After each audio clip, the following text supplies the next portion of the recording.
Did the intro already roll? Yes, it did. Hello, welcome. Oh, take this. Phoenix, get out of here. Why? Because we're doing Dungeons and Dragons. What you made talking about? Are you X-eyes? Well, welcome. Phoenix is here. Everybody, Hanging out. welcome. He's like my personal audience. Hey, No careful. need that talk like that. Personality is giving you a right hook. Yeah, straight up. We will start tonight's session once my wife gets home and I don't have to watch this kid. Oh, So if we want to put we'll be right back screen up until Sarah gets home, then we can start tonight's session. that. Say bye, Phoenix. You know, that's a safe bet.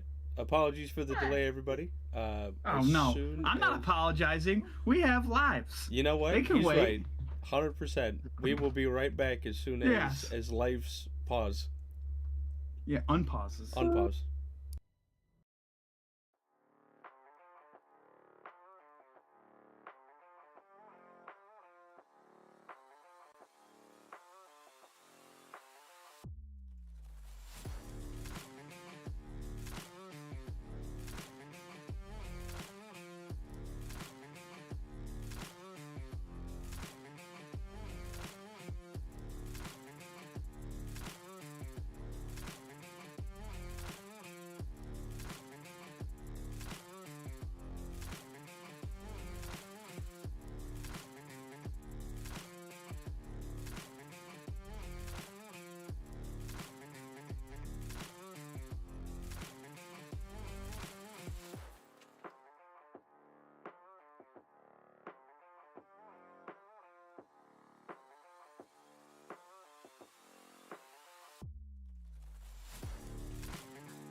Hello, welcome back to this week's edition of Games with Friends. Uh-oh. I just deleted the map on accident. Oh, that's fine. You don't need it. Oh, okay. You ran out the house. You don't care. Last week, the party had went to the coffin maker's shop to retrieve St. Andral's bones. A vital piece to keep the church in Valaki consecrated. Upon entering the stockyard and trying to have a conversation with the coffin maker owner, he wasn't budging. So the party had requested some help from some guards who did talk to the priest of the church and confirmed the party's explanation of why they were trying to get into the coffin maker's shop. And then soon after, the guards entering in the premises were brutally murdered and thrown out of the premises, one from the second story and one from the first story. After heading in, the party went upstairs and were confronted by a literal nest of vampire spawn. Holy shit. After a hard-fought battle, oh my god, everyone's trying to talk to me right now. My parents are calling me. It's getting insane. Excuse me. After a hard-fought battle, Augustus fell. After being drained completely of his blood, his body lays there on the ground. And Henry acted fast and scooped up the body and immediately ran out of the coffin maker's shop. Rictavio did show up and tried to warn the party that, hey, you guys need to leave. Like, you have to run. But after dispatching the vampire spawn, we pick up tonight's session there with Adon, Thrud, and Shriek in the upstairs of the coffin maker's shop. Henry, you are footing it out of the building. What would you guys like to do? I think at the end of last, his name is Magnus, or Augustus. Augustus. Yes. Talked to my brain. Are we? I know we don't have a certain player here today, so we can like wait to do all that. But I don't know. I don't know what you would want to happen here, Tim. We can leave it for now. All right, we will leave it for now.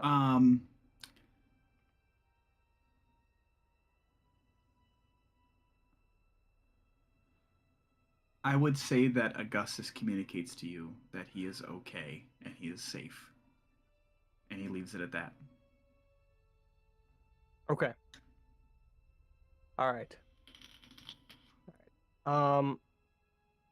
I would like to look for some bones. Okay, make a no, I'm not gonna make you make a check. You search some of the crates that were burst open. Just roll a d20. Oh baby, don't fail me now. That is what failure looks like. That's actually not bad. You can get a doctorate degree with that. You search a few crates and you come up to the north side of this attic that's more wide open, and you step up to approach a crate and you hear a shuffle from inside of the crate. Okay, we go on. I'm ready to I'm ready to thwack out. This is where you're at, interacting with the crate and like next to this wood pile. And this crate has made some shifting and movement. I'm gonna crack that sucker. What do you mean? I'm gonna bust down on it. You ever heard that? I'm gonna. I want to see the bust down. Do I have anything that I could literally bust down on this? I'm not very fortitudinous. Yeah, I'll just kick it. I'll just kick it as hard as I can. I will just attack it. Okay. Make roll d20 and add your strength. You mean subtract my strength? Oh. Correct. Did I roll? Did it not do anything? No, try her again. There you go. Okay, so She that would went. be a 9. Okay. You kick the crate, and just as you kick it, I'm so hungry. a vampire jumps out at you from the crate. Are you freaking kidding me? Oh my god, another. He is going to take this surprise opportunity to get a little swing at you. What the fuck? There we go. Oh, man, He's just I going to know. claw out at you. I have. A 24 to hit. I don't know what you're asking me about a 24 for nothing. He's going to just do some slash damage. Oh man, that fucking temporary hit points though. It's your turn. You know what? You, Adon, and Thrud should all roll initiative since there was a little bit of time in between. I want to read from that die did not move. Dude, I want to see another one. Oh my god. I mean, there is a 1 in there. Okay. Let's see. Next round. This dude's gone. This dude's gone. I will say That guy's gone. Fred is currently holding on to the one you just deleted. He's Okay, still that's fine. into the ground. Yep. The vampire getting first dibs. He's going to leap around you and going to target. Wait, didn't he already attack me? He did. That was like a surprise round. Okay. It was like one round, and then this is like the start of combat. Okay. Basically, he lashes out at you and cuts you a bit, which you get protected from your boost that you got from Adon's ballista. Yeah. And he kind of runs around, skitters around the floor, and leaps up towards you, Adon, and lashes out with his claw. 22 to hit. So I want to ask a question. Yeah. So I know before they were attacking and then grappling us. It's like two separate things, right? Like they attack us, and if they hit, they grapple us. They can choose to grapple. So they're not rolling to grapple per se. Correct. They're okay. So yes, that hits. He's gonna slash you. Oh man, it's freaking temporary hit points, bro. Bye, Augustus. Shriek, you're up. Alright, this guy's getting a freaking smoke. Do I get advantage since I'm coming from behind him? You would have to be here. Gross. That's fine. I'll freaking jump on this pile of wood. Alright. Coming from behind. Gross. Ooh, there you go. Okay. Flip wounds.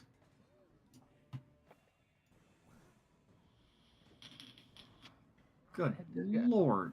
1,000 years of pain, okay? 1,000 years of pain. You kind of jab your hands into the back of him and forgot to pulse turn this him on. energy through, and he collapses to the ground right now.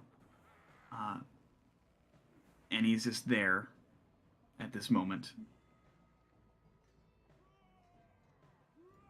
Get him! Thrud, you're up. So, hearing the commotion from Shriek kicking this crate, and then hearing the little tussle, Throat's gonna look over and watch as this vampire collapses. I want to pick up the vampire that I currently have pinned to the ground by the throat. Yep. In one swift motion, anybody that is watching Throat is going to watch as he comes up with it, lets go in midair, pulls his hand back, grabs it by the ankle. I want to beat this vampire with another vampire.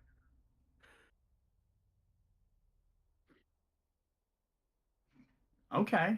Uh, you can drag it around the floor with you over to where the other one is. That's like unconscious on the ground.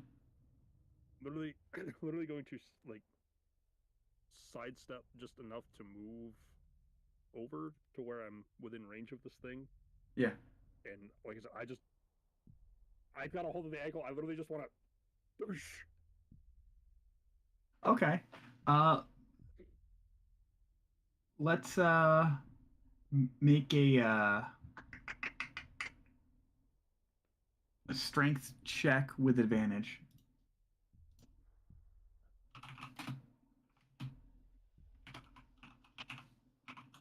Okay.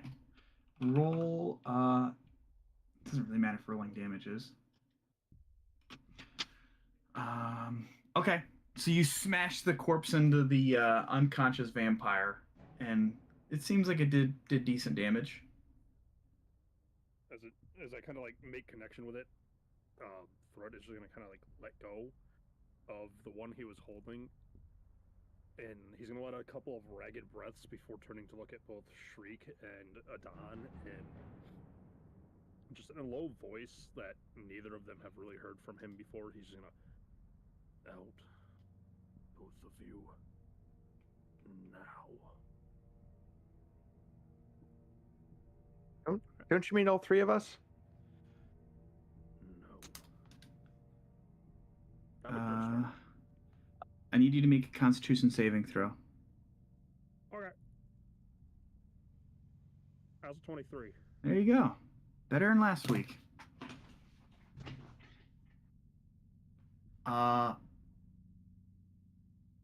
You kind of you start to feel a sensation on the back of your neck, Thread.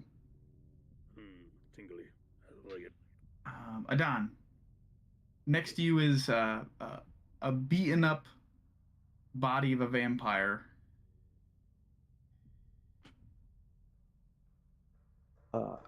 I'm gonna take a look around the room. Well, I guess it's all dealt with. I'll start packing up my cannon. Okay. I think we should really clear out the room first. You mean kick the rest of the boxes? Combat is not up yet. Oh no! I'll leave the cannon where it is. I'll just kind of pet it, like rub it, and then I'll The cannon or the body? no the cannon, and I'll charge everybody up with another. I think it's what was it? D10 plus 5. I'm sitting down next to the bodies. It's gonna be okay, little buddy. That's dark. Yeah, D10 plus 5.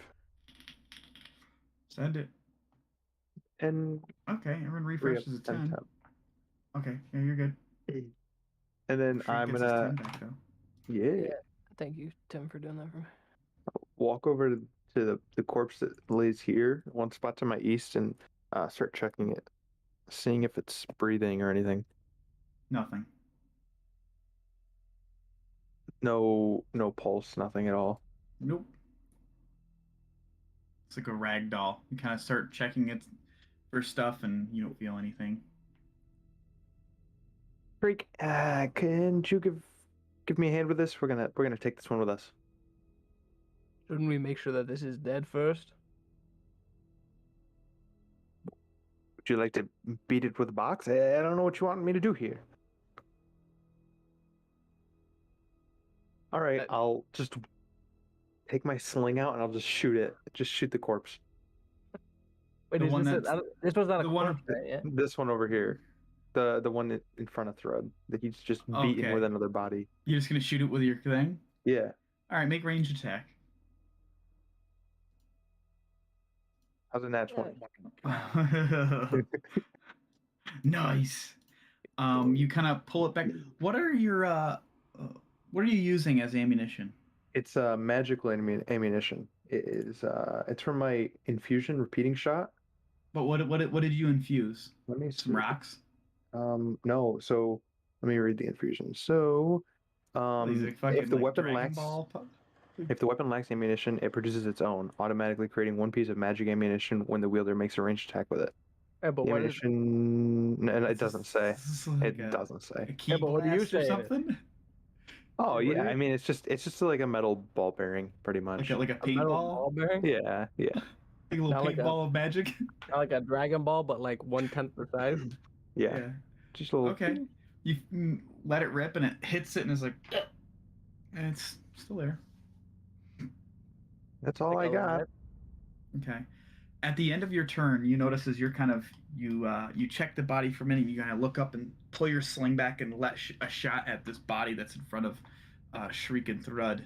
You see some shift of movement out of your left eye, and where did it go? Wait, that's not good when the DM loses things.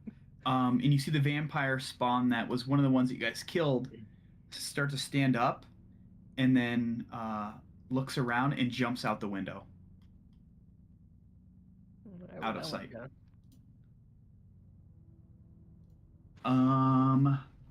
Top of the round. Octavio, you don't get dick. Henry's outie. Okay. The vampire that's on the ground starts to like pull a hand up and starts to stand up and is going to stop targeting you, Adon, and is going to target Thrud now. He's going to take half of his movement to get up from prone, and he's going to make a claw attack at you, Thrud. 25 to hit. Damn, dude. He's going to grapple you, and he's going to attempt to bite you. He's like, yeah! Just much like that. An 18 to hit. Yeah, that'll hit. So, 3 points of damage after it goes through your temp hit points. 4 points of necrotic damage, so it lowers your max health by 4. Which I This think can was already reduced to begin with from last week. I gotta have numbers written down here. I lost them. Oh, yep. Okay. See, I don't want to like edit HP in there because I just don't like the look of that. You're gonna be at 41 max HP. Is that even with what I lost last week? So your max HP is 41, and you have 20 points of damage. So your HP is going to be 21. I thought I lost max HP last week from necrotic damage as well. Yeah, I believe so. What I have written here, it might be wrong. You're at 45. Oh, okay, I follow. I got you now. Okay. But he's just gonna be kind of latched onto you as you're holding the other body. He's going to double his speed. Bounce. Shriek, you're up. The vampire in front of you kind of stood back up after getting dealt a good amount of blows and is kind of engaging with Thrud now. I need to feed. Running out of stuff to do. Unless we can get an emergency sleep session.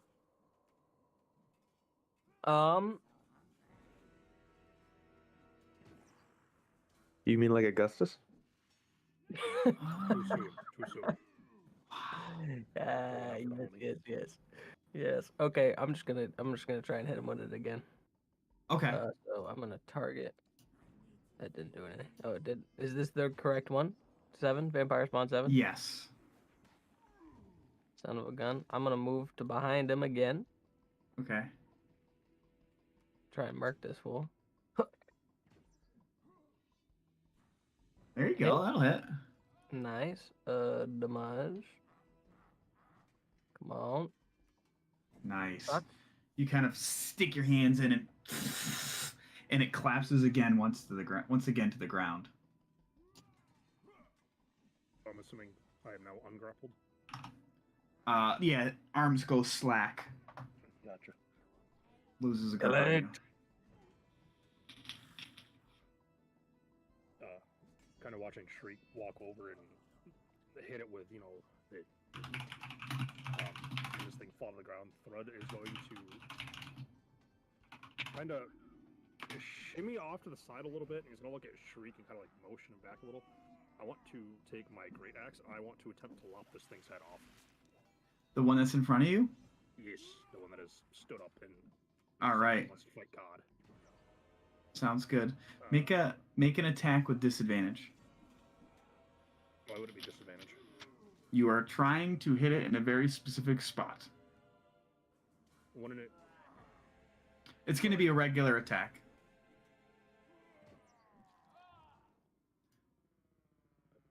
You're trying to cut this vampire's head off with your great axe.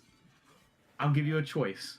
You can roll with advantage with a higher AC, or you can roll a regular roll. Because you get advantage since it's prone on the ground. That's why I was confused as to why the disadvantage would be there. I was like, I thought it was prone. Oh, I'll yeah, do a yeah. regular roll. Okay. Okay. You swing your great axe down, and you watch this Shriek as he just slams his great axe down, and it like cuts the vampire's head clean off, and it's now like just there's like no real blood that's kind of pooling. It's like a very, very slow, almost syrup like dark ooze out of the neck. Yummy. Yum, yum, yum. Aunt Jemima's. Really, baby, baby. Kind of feeling the purchase of the axe, that it's going to kind of like unwedge the axe from the ground, and he's going to kind of shake the whatever viscera is on it off, and he's going to kind of sling it back onto his shoulder. Okay. Before kind of looking back up to Shriek and Adon. Now, both of you get out. Yeah, I really think we should clear this room out before we just leave. Shriek, that's not a suggestion. Yeah, there's really some things in here that I think that we should be looking for before we just leave. Third would like to reach down and pick up what is left of the body of the one he had just cut the head off, and I want to throw it into the wall as hard as I can. Okay. You kind of pick it up and whip it and slam it into the wall, and kind of the bottom half body slams to the ground. I do believe he said the bones are up here. If I remember correctly, but I may not be remembering correctly. Yes. He said the bones are up here, so we should get those first. Don, will you help me clear these crates so we can get out of here? Whoa, I was confused by the noise. I would, if as long as he's not going to throw my body into a wall, I'll do it. Okay, as fast as we can. Yes. Right, so can we? All right. So can we? Can I stop? Well, yeah. Which one? Which Well, I crates mean, are not broken open? Yeah, I think yeah, Tim. Which I don't know. What are you looking for? Which crates are still yet to be broken? Oh, open? actually, oh, shoot, I can't even make it that well. I guess I could. I'm gonna run still in down combat? here. Yes. Well, I'm gonna run down here and I'm gonna check this chest. I'm gonna dash and the head on the ground that's in front of Thrud, just the eyes open, and it's just and the body's like twitching over where you slammed it on the wall. Can I? Okay. Adon, really quick, just for the sake of it, can you make an intelligence check? oh, can I? Mm-hmm.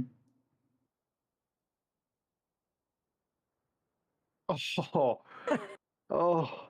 I will allow. What did I just see? Where's the party sheet? I will allow you an intelligence check, Shriek, because you're over 15 for intelligence score. You should not have done this. Son of a gun. Well.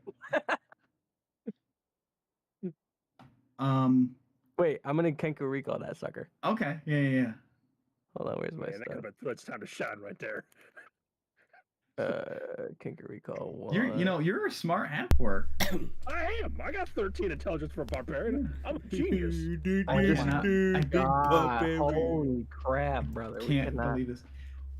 Shriek, something tells you that it's probably best to destroy the body of this vampire. Destroy the Or else body. or else it's gonna. You have a feeling that it just keeps coming back. Can I just like coup de grace this thing since it's like? Can I not just like take a knife? Or like, or coup de there's grace this thing? or there's another way to kill a vampire Anybody got any that silver? maybe might work. I just pick up one of these pieces of wood on the ground and try to stab it through the chest. Easy enough. You go pick up a stake and drive it through the heart, and the head just, and the body goes still. Now we are out of combat.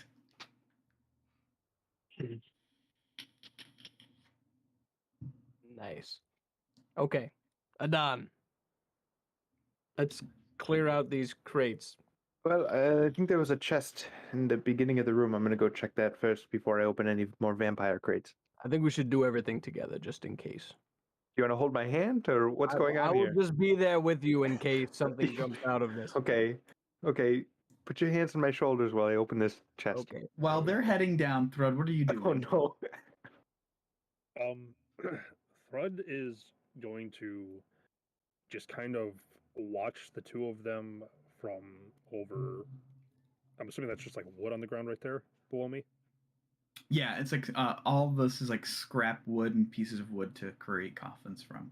Yeah, Thrud is going to kind of just watch the two of them from over that, and as he's watching them, he is going to reach down. He's going to grab the ankle of the one that he had slammed into the vampire that they fully just killed, and kind of just start lifting the leg of it up. Okay. But he is just dead set on watching these two until they are gone. Okay. You're going to check the chest out? With support, moral support. I got I'm gonna pull out my crossbow, my light crossbow. Okay. I have one of those. Yes. This is ready. He's ready. I'm going to point it. You want to open the chest? I don't know. I have a bad record with chests. But I'm gonna shoot the chest first. Yeah, I'm gonna good shoot try. the chest first. How about this? Bink! I'm gonna shoot the chest just in case. Okay, you shoot the chest. It goes, "Fring," is in there, and through the lid. Can Okay. I still No open it? movement. No movement. Yeah, you can still open it. Okay. Yeah, it's I'll like just... it has a little handle now. You can like grab Oh, the great. bolt and Oh, thank you. Maybe you are smarter than me. I reload. Open it up. you see some movement and this thing slither out. No, I'm just kidding. You do see there's like a cloth that's kind of bundled up in this chest. I'll just open it very slightly. You see like this white chalk-like bone that's kind of just nestled in there underneath, wrapped in the cloth. Well, Is it just one in there, Tim? No, it's like you open it up and you can see there's like a multitude of bones, but one is like kind of sticking out. So it's like the first thing you see when you start to lift it up. Okay. I believe this is it. I will. I'll grab this and then I'll clean up after myself, and we'll grab Augustus and go. Yes. Could I see those? Would you mind, Henning? Could I just take a look at these? If you've never seen bones before, Oh, I've never seen dead saints' bones that could protect a whole building from evilness bones. how about we do it after we get out of here? Yes. Okay. I agree. I'll just right into the fanny pack, and I'll go back up to get my turret or my cannon. Okay. You grab your cannon, stuff the bones in your little pack. And then I'm going to try to get Shriek. Can you grab his legs, and I'll walk over to the corpse that's up here in the top Wait, right didn't we- corner. No, Henry already took Adon's corpse. I know what I'm saying. Grab his legs. I'll First of all, grab his shoulders. First of all, Henry took Augustus's corpse, not Adonis. Yeah. Yeah. Yes, I'm just running with a Don right now. he's got his corpse. Running with a toddler. I know what I'm saying. Let's get out of here, and I'll go over and like start picking him up by the shoulders and struggling a lot. Who? Picking who up? Augustus, I said Augustus, let didn't me I? let me He's already let me gone. talk I mean, to you. isn't he already gone? Didn't I'm he gonna already pull. leave? I'm gonna pull Don into I'm in a trouble. chat really quick. Yeah. Oh yeah, principal's putting him into a big punishment now.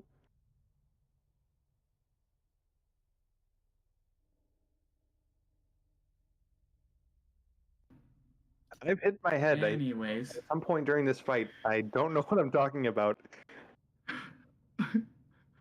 freaking Oh, got my DM whip out.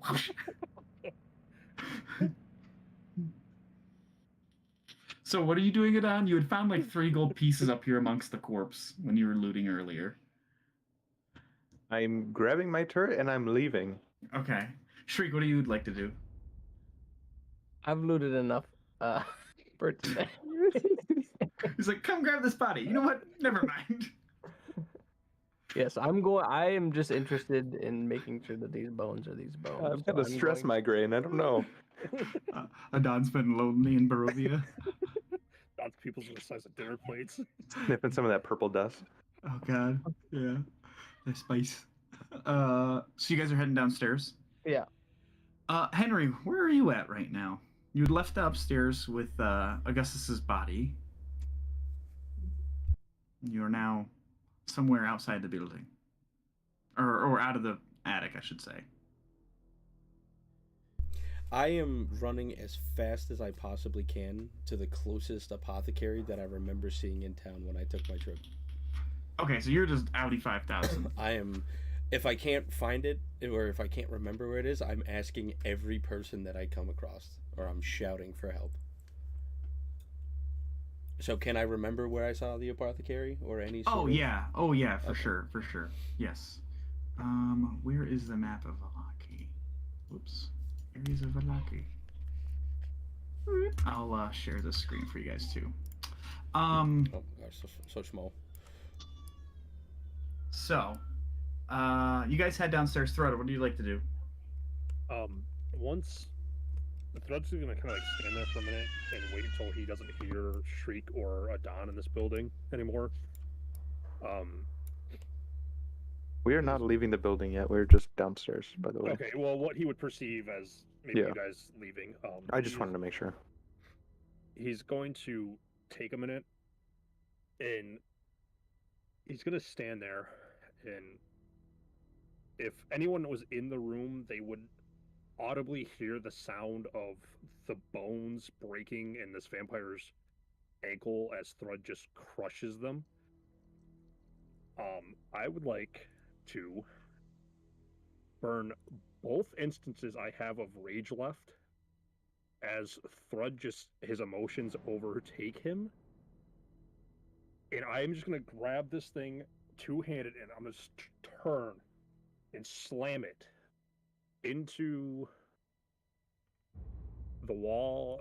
If it will let me draw the wall. No, it's not gonna. Okay, it's not gonna let me draw.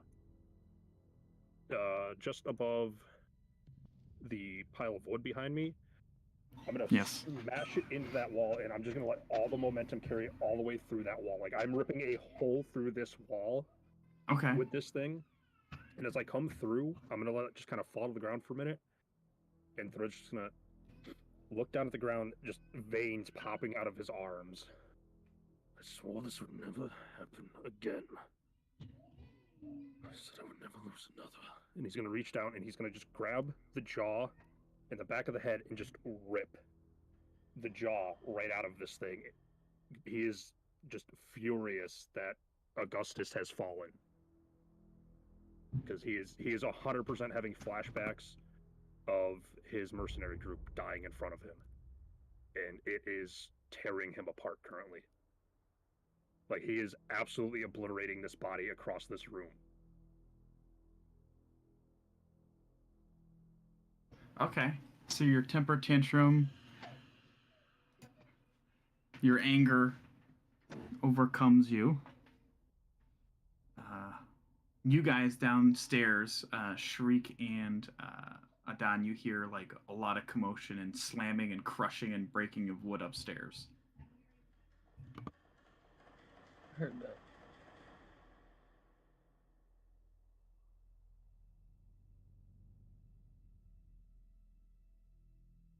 All right, what are you guys doing? So Uh, you guys you- are downstairs. Yeah. Do you think he fell through the floor? I think he has anger issues. Don't we all? Just some of us know how to contain them better than others. Well, I'm just looking around down here for a little bit too. I don't think anybody's gonna need anything in this area anytime soon. Um, Yes. Would you mind? Could I take a look at those bones now? sure. I'll just take one of maybe the smaller ones out and hand them to him.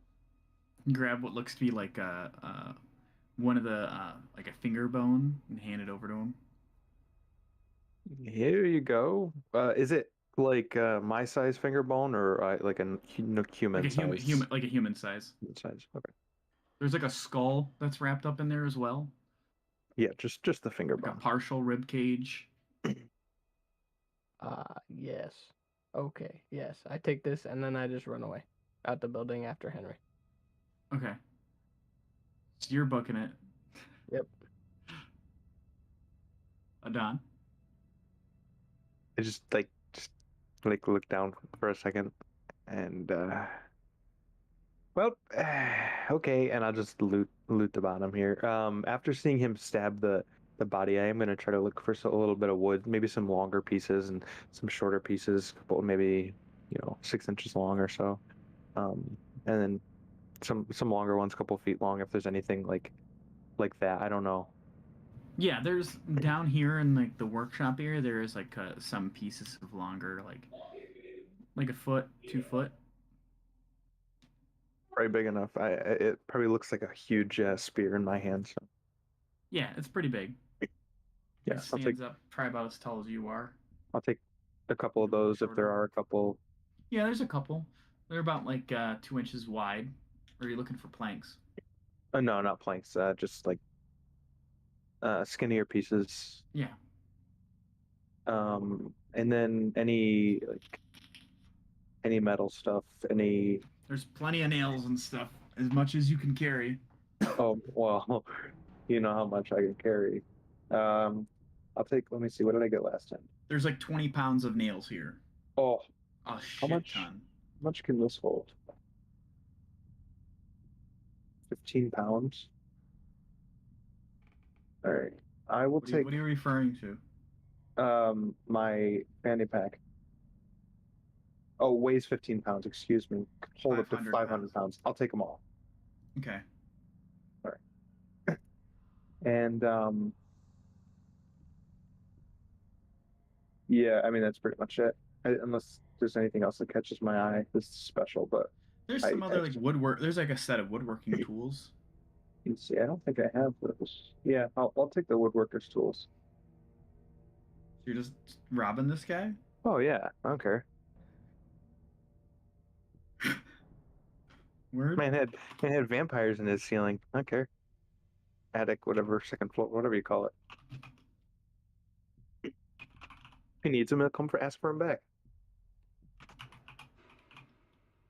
Oh, carpenter's tools. I'm sorry. Mhm. It's essentially the same thing. Yeah. Boop. There you go. Merry Christmas. Thanks. And then I'll go to the church. So you're heading back to the church? Yeah. All right, Thread. Yeah, Thread is, like I said, he's just absolutely destroying this body, ripping it to pieces. Pretty much any body that is tied to a vampire that is up here, it's getting turned to mush. Like Okay.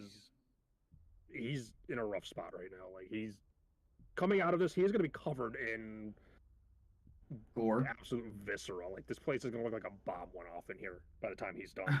All right. So you spend like 20 minutes just raging in here. Kind of once Ruined all the wood. Ruined all the wood, I- mind you. Yeah, I've destroyed this upper floor. Like, it is destroyed. Kind of once all of his emotions start to settle down, he's just gonna kind of like be standing there with just the head of the one he decapitated just in his hand, uh, just his fingers wrapped through the hair, just ragged breathing. Just he's gonna kind of like just start walking towards the stairs, and as he reaches the top, he's gonna just pick it up and he's gonna look at it for a minute. He's gonna like lower it back down, just survey the room, and just quietly walk out. All right. Where are you headed to, Thread? You head downstairs and no one's there. It's silent down here. Kind of coming downstairs, though, it's going to take a minute. Just see if anybody is immediately down there or within earshot of him being able to hear him, and kind of not hearing anybody. He's going to just walk outside, head still in his hand, and he's going to start heading back to the inn. Henry, you Yes, sir. maybe about 15 minutes, and you head to the apothecary that's to the southern area of town with Augustus's body. I burst right in. Okay. Without even thinking. There's a guy in there that's like just in the middle of crushing up like this mortar and pestle of herbs, and he's like, huh? And it stops. How long has it been since Augustus has died?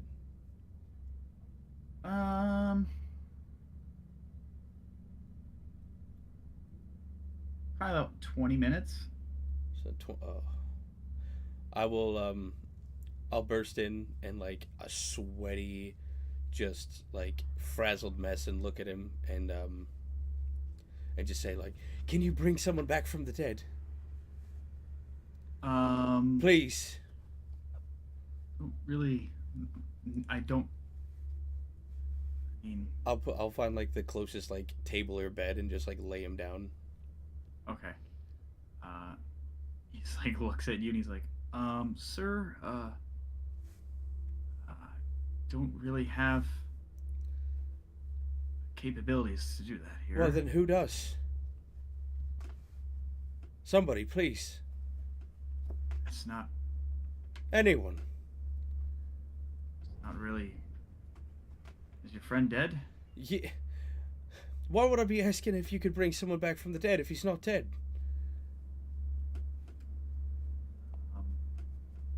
Best thing I could recommend is take him to the church. Perhaps they can Which church? Which way? burial for him. No. No, if you St. can't do it, Andrew's. who can? There's not really anyone here in town. Trust me. If we could just bring people back to life, it wouldn't be so bad living here in Barovia. No I'm sorry use. about your loss. I'm sure. And I'll pick him up and I'll run back out. He said St. Okay. Andrew's? Yeah. Alright, I will. Do I remember or know where that is? Yes.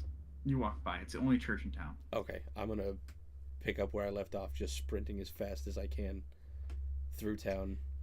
Okay.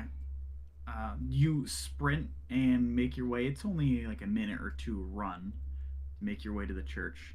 And the doors are open and you bust through. I assume that I like kind of like met up with him somewhere. Like I Unless saw you him were or- unless you were a dead sprint, I would say he's maybe like maybe a couple minutes ahead of you. I was to say, correct me if I'm wrong. Didn't Henry also use a couple of lightning lunges? to I grab said- Augustus's body. Yes, I lightning lunge through people to grab him and then out the door. I said I'll even use lightning lunges to go as fast as I possibly can to get to where I need to go. So I'm leagues past whoever is trying to follow me. But I 'Cause mean, this thing is like, didn't you double back? It's like you passed the church to get to this place, and then you're doubling back to go to the church, right?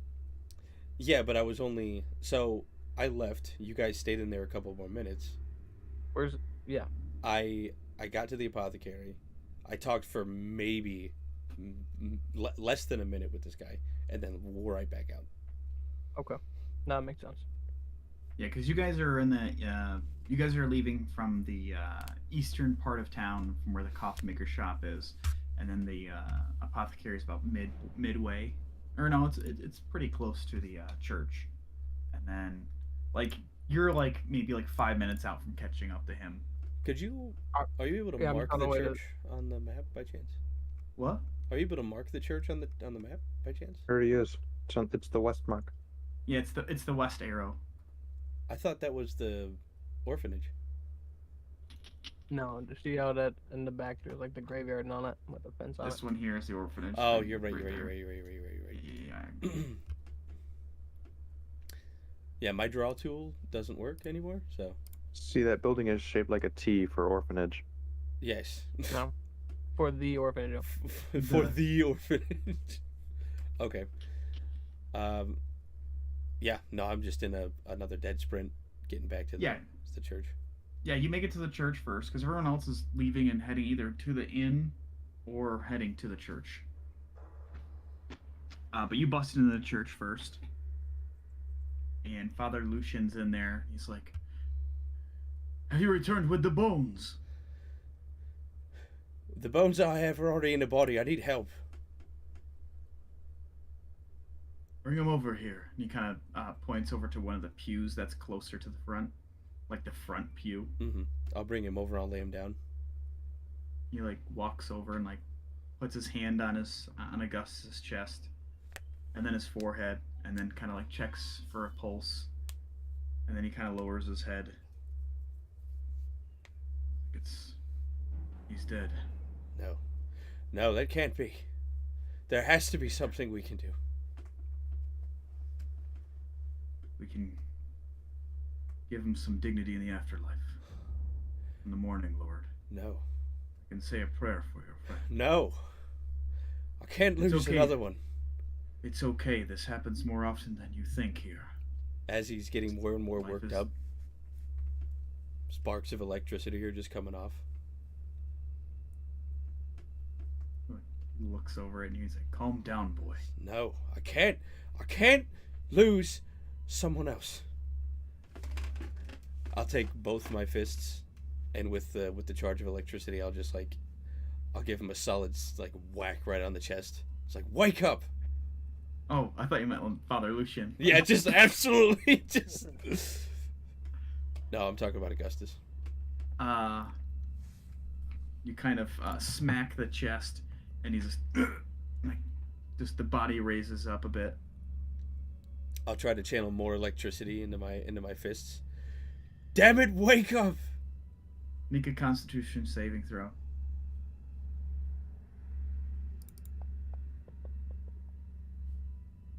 Okay. You kind of steady yourself and kind of pull all your energy and your static around in the air around you. You slam it in again, and now there's like that smell of like burnt leather in the room from his coat.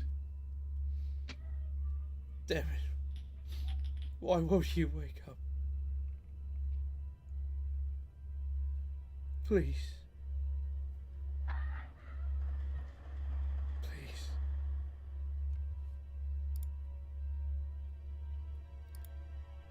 And Father Lucian then like kind of puts his hand on your shoulder. He's like, "It's all right. He's here. We'll be safe here. I can see to it he has a proper burial. Promise." I'm sorry, Augustus. I'm so sorry.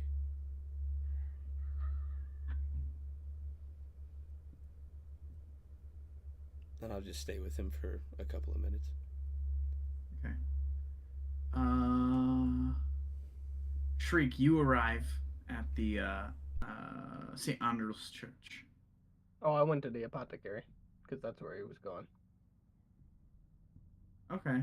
Yeah. So I you, never- so eventually you didn't- roll up to the apothecary, and you walk in, and this dude's like just working on a mortar and pestle. And he's like, "Oh, welcome."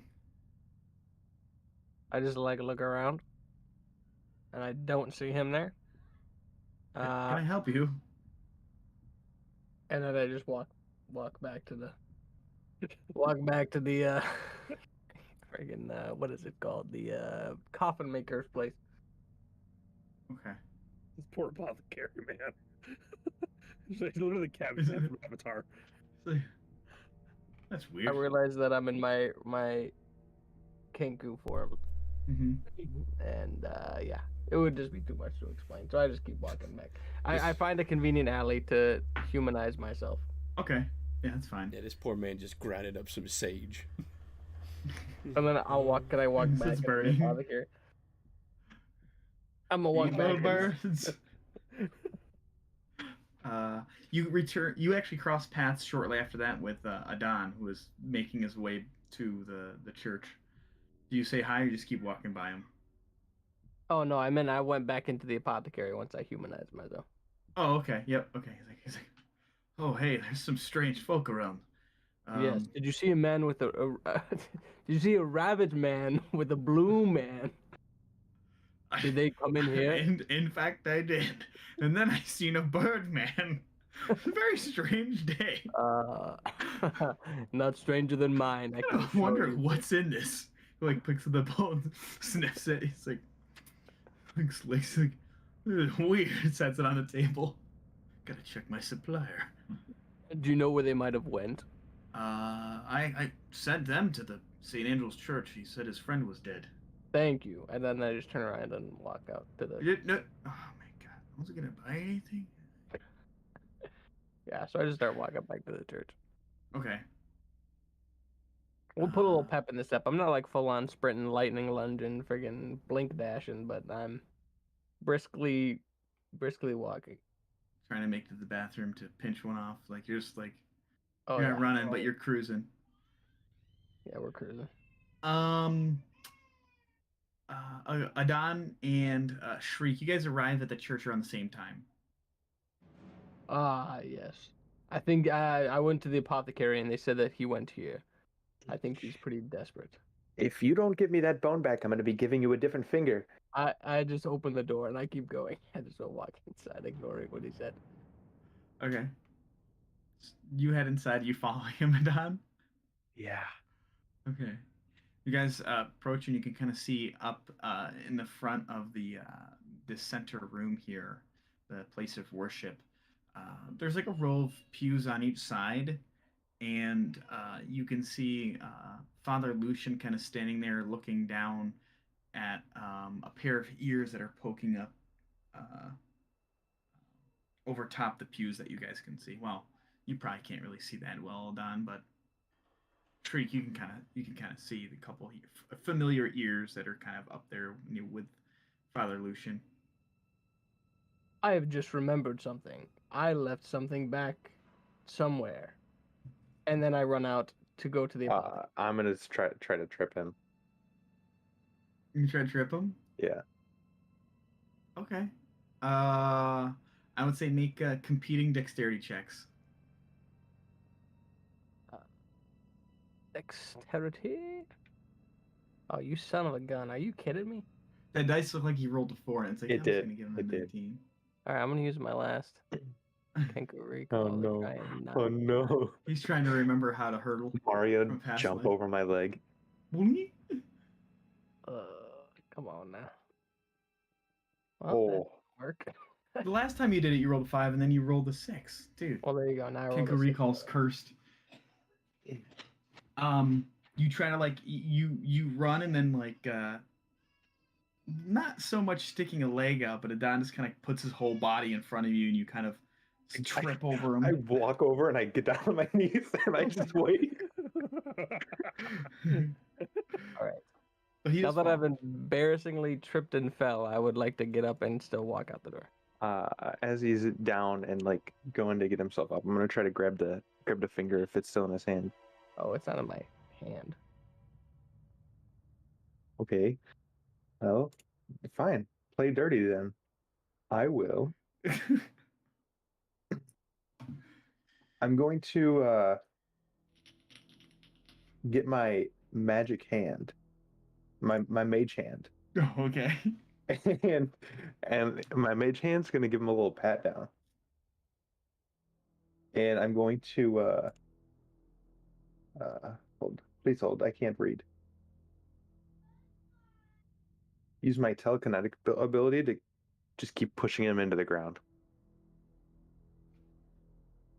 Okay. Well, I guess Make an it's a bonus action, but Make an investigation check with your mage hand.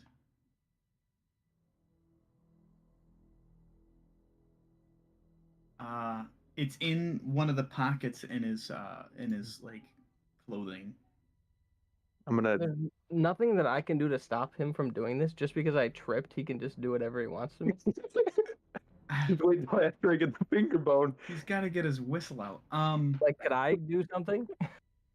Yeah. What would you like to do? He's would like- right now. He's just groping you with his mage hand. Yeah, I'm gonna use dissonant Searching your- whispers on this guy. Okay. All right, I'm gonna try and cast this spell on him. So I guess I have to target it done. And then it's just like an attack roll. Oh Yeah, well, no. there you go. Oh wait. And then he Are you just- using? Hold on. Are you using dissonant whispers or inflict wounds? Oh, that's dissonant whispers. Whoa. Wait a minute. I literally have. Oh, I clicked the wrong thing. Oh, sorry. So he needs to make a wisdom saving throw with a DC of 15. Yes. Okay. Sorry. No. Okay, so now No. he is filled with fear and goes as far away from me as possible. You're gonna roll your 3d6. I don't want. Do I have to roll damage? Can I just You're do it casting- non-lethally? Yeah. I know, you but do I it could non- choose. Yeah, I don't want to like do damage to him. I just want to make him go away from me.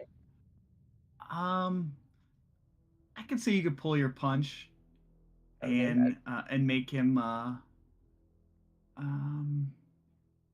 move 30 feet away from you. Okay, yeah, that's fine. And I just want to leave. I'll be right back with your finger. And that's what I say as I'm leaving.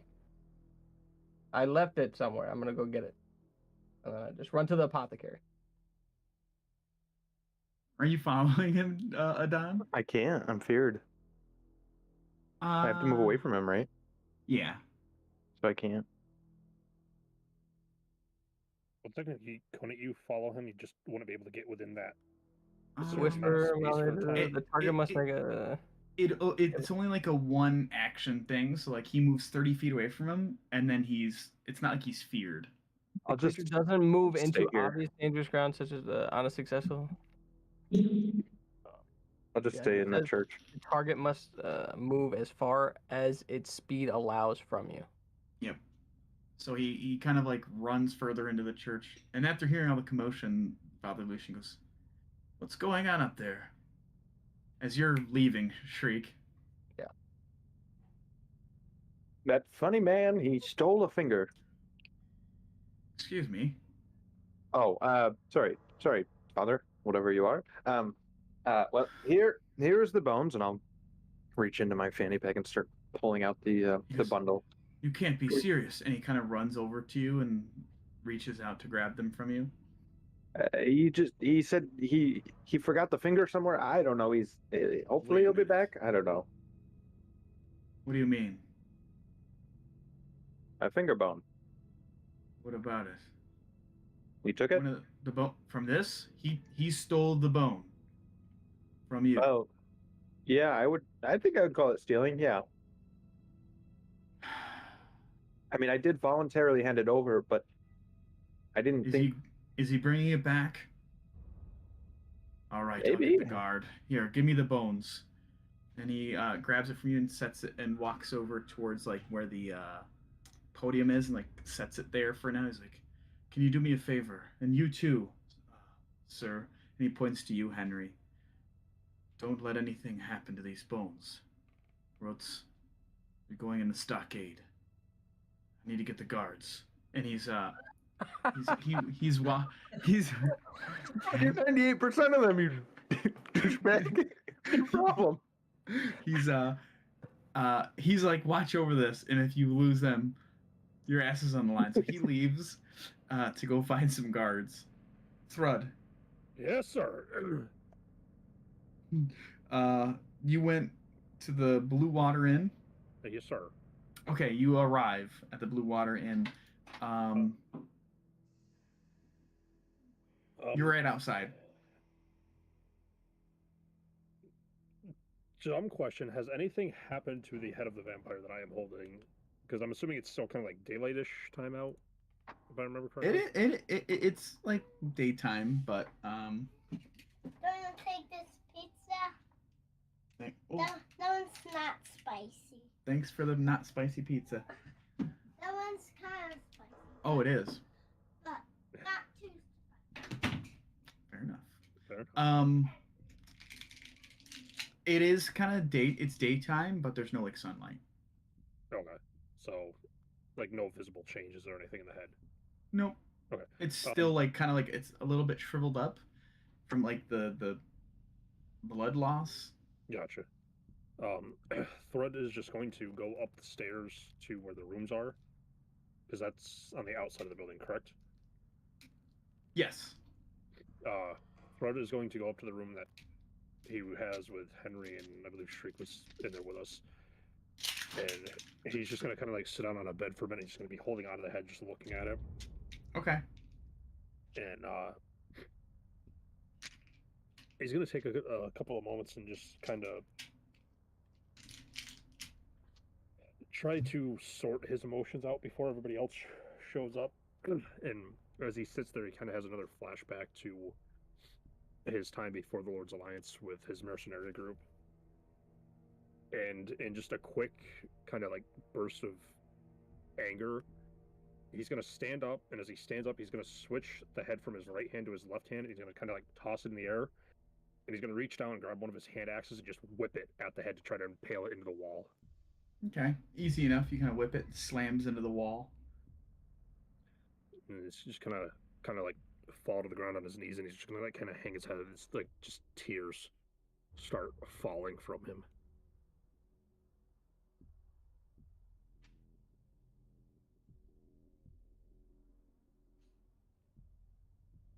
So you're just going to be taking some time to kind of process. Yeah, like Thread is a literal mess right now.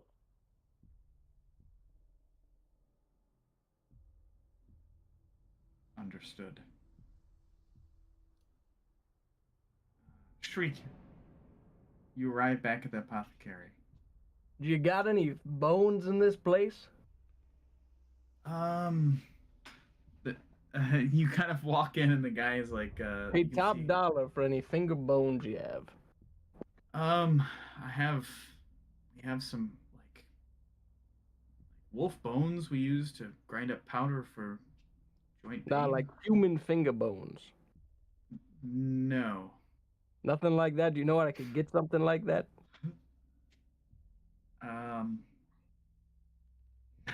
No, actually. No. I kind of run a regular shop here. Well, let me see that. Let me see the wolf bone you got there. All right. He pulls out. He's got like this little chest of. It's like it's a chest. He sets it on the table, and it's probably about like this. And he lifts it up, and you see there's like an assortment of like bones, of like part of like paw bones, like knuckles and stuff. There's some teeth. There's like half a jaw. Okay. I'm just gonna find one that's kind of big enough. That's at least the same general size as this finger bone. Okay. I know it's not, you know what I mean. It's not gonna be a match, but one where I could work it. Yeah, And I you will- do I find will- one. I'll buy 2 of them. Okay. How much so for these 2 finger bones? Say 5 copper. 5 copper. 5 copper for these finger bones? Yeah, Ah, they're right. good. They got their medicinal uses. All right, I'm gonna give him 1 silver piece. My wife loves a good bone when she's feeling down. All right, I need the change. Okay, I give him 1 silver piece. You want change? Unless you got any human bones back there. All right, and he just shuffles through and slides like 5 copper pieces across to you. All right, thank you, sir. I walk out and I go around back the place, and I'm gonna attempt to make I'm gonna attempt to use my expert duplication ability to Okay. create an exact duplicate of this finger bone. So whenever you're copying writing or craft work produced by yourself, you have advantage on ability checks to produce an exact duplicate. Okay. Make a with it being a smaller bone and getting like a dagger out to kind of whittle it down and kind of like shape it into what In my looks like a disguise human. kit, I got like cloths. I'm gonna like abrasives to just kind of make it look naturally worn. You know, like Aged and stuff. yeah, and Make a yeah. you know. Like finger bones usually look after they come out of a body, worn and Well, these are old bones. These are, grinded down. It's true. you know, These are old they're bones. old bones. So I assume that they're not. I assume Yeah. they look different than a fresh wolf bone. Okay, so I'm gonna try and duplicate this bad boy. Make a let's see.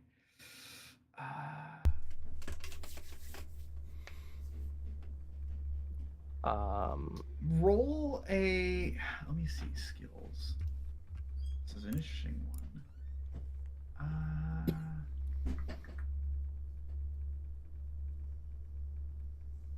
Why don't you do me a favor and roll a d20 like with advantage and add your proficiency modifier to it. Okay. So 15. Yeah. You spend gosh 5 minutes or so kind of roughing it up and kind of getting some dirt on it and trying to make it look like you get the color to match really well. You kind of you get the shape and it's pretty close. Like it's in your past and the things that you've encountered, like this is a really decent mock-up. All right. This could work. All right. I'm gonna stick the original bone in my mouth, kind of get a little loogie action going with it, and I'm gonna spit it on the new bone to hopefully transfer some of them holy juices. You know what I mean? Okay. The holy juices. A little holy juices. All right. I don't think that there's anything on my person. What I wanted to do. In making this, is there any way that I can put some of this book, hymns to the dawn, inside of the bone and have it not be visible? Just like a piece of it in there. So in case somebody tries to magically check to see if this thing's got some holy juice on there, it'll, you know what I mean? Give off like a holy vibe. Holy vibe. Yeah. Juice.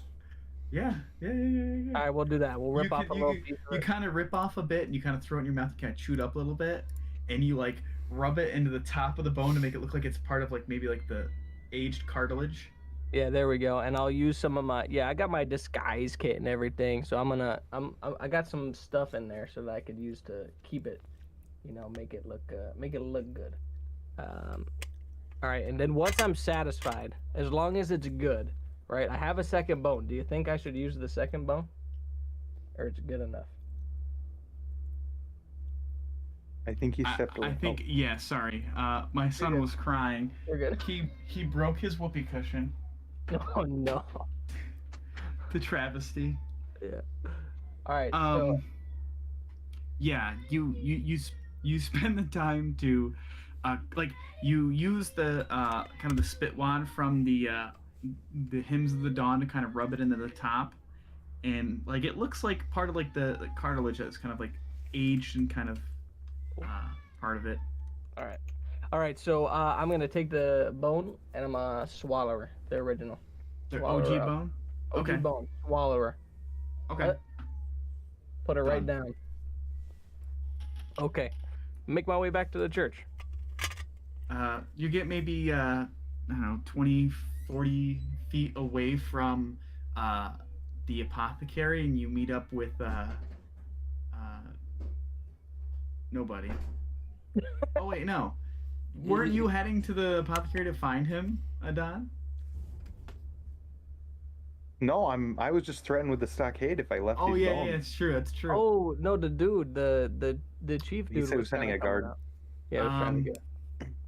I'm gonna try it. Yeah, I'm just gonna. Yeah, I'm going back to the church.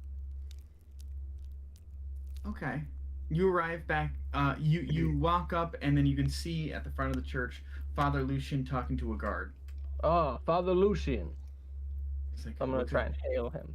Hey, you, get over here, guard. That's him." Oh. No, there's no trouble here. I understand there may be some confusion, and let me just start off by handing you. So I hand him the finger. He's like, Let me clear this up. We ended up finding the bones at the coffin maker's place, but I wasn't sure if they were legitimate. So I went around. So I took one of the bones to have it checked, just to make sure it wasn't just your run-of-the-mill bones over at the apothecary. And he assured me that this was an authentic set. So I just didn't want to come back to you with any false hope because this place has been through enough already. I assume you're gonna make me roll deception. Or something. Absolutely, dude. I think I think he's. I'm gonna roll for him. I don't know if it was a wise move to just pull he's out just a like- finger in front of a guard. He's like, this is the bone. Oh, you didn't need to roll deception. I just want to see what I he's would have rolled. more- I'm rolling horrible today. Just thankful that he has it back, and he just darts and says, "Don't worry about it, guard," and just runs inside. Thanks, Thomas. And he runs in, and eventually, like, you see him kind of like Adon. You see him kind of the Father Lucian come running in, and goes and like opens up the cloth that's wrapped in the bones and like gently places something in and wraps it back up. I'm gonna walk Thank in you. after. The cloth that's wrapped in the bones. Cloth wrapped bones. It's like Everybody a wraps quesadilla. their cloth and bones. Duh. Duh. But he's like immediately starts kind of reciting some holy prayers, and is just focused on the bones. I'll approach Henry as he's doing that. Okay. Henry, what are you doing? What does it look like I'm doing? You're talking to an empty corpse. You know what you're doing. Don't play stupid. I'll whack him in the back of the head.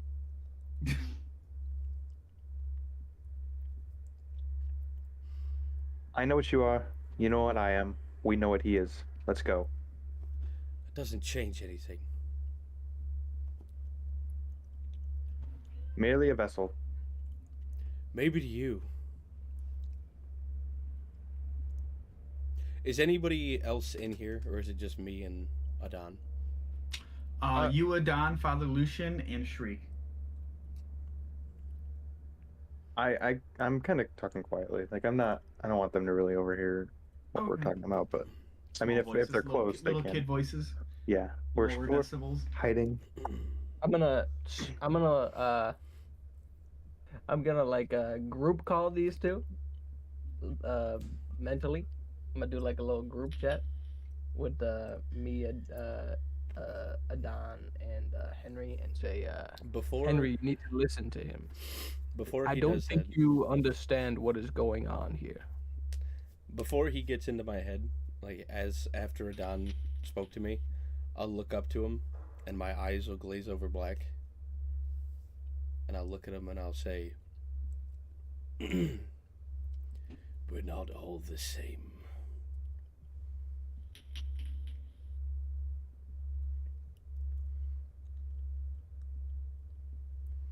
So I You said, see a message pop up, and you see it says group chat, and then it says an edited button, and it says "bad boys" with an I. And then you, with an eye in you his hear, ear. you hear, yeah, and then you hear Shriek. Back in not in my head, but to Henry. He took that bone. He ran off with it. I don't trust him. Do you? Who? Shriek? Yes. I think he's all right. I handed it to him, and he sprinted out the door. I mean, I mean, it's not the craziest thing I've heard. I can't hear them, right? Or can I hear them? I Are you don't guys know. what are you guys whispering? Yeah. Mhm. I mean, Oh. I think Henry was behind something, right? Because he could only He's see like his ears. So, sitting on the pool on the pool on the pew yeah. So yeah. So next to I'm next trying to be quiet. But Augustus's body.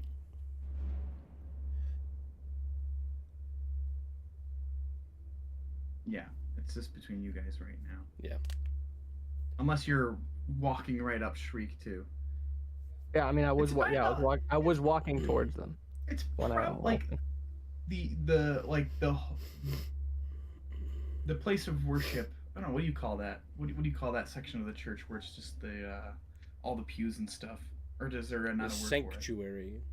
There you go. The sanctuary is probably about 100 feet long. So like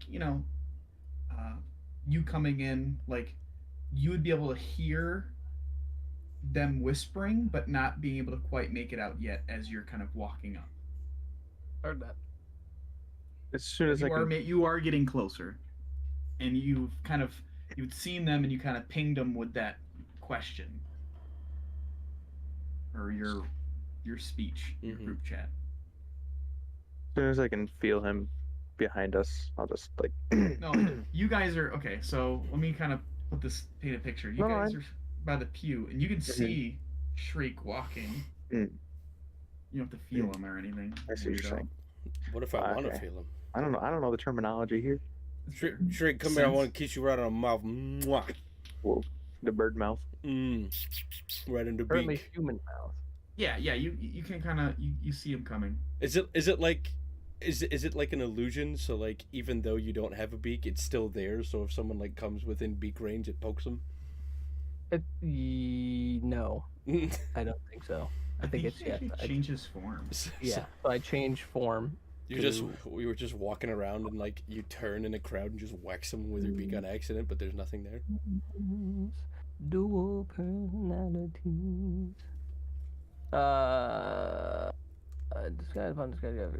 So I have an alternate persona, yeah. Alternate persona. Okay. So allows you to change your appearance between two personalities as often as you wish. Copy. Okay. Yeah. I'll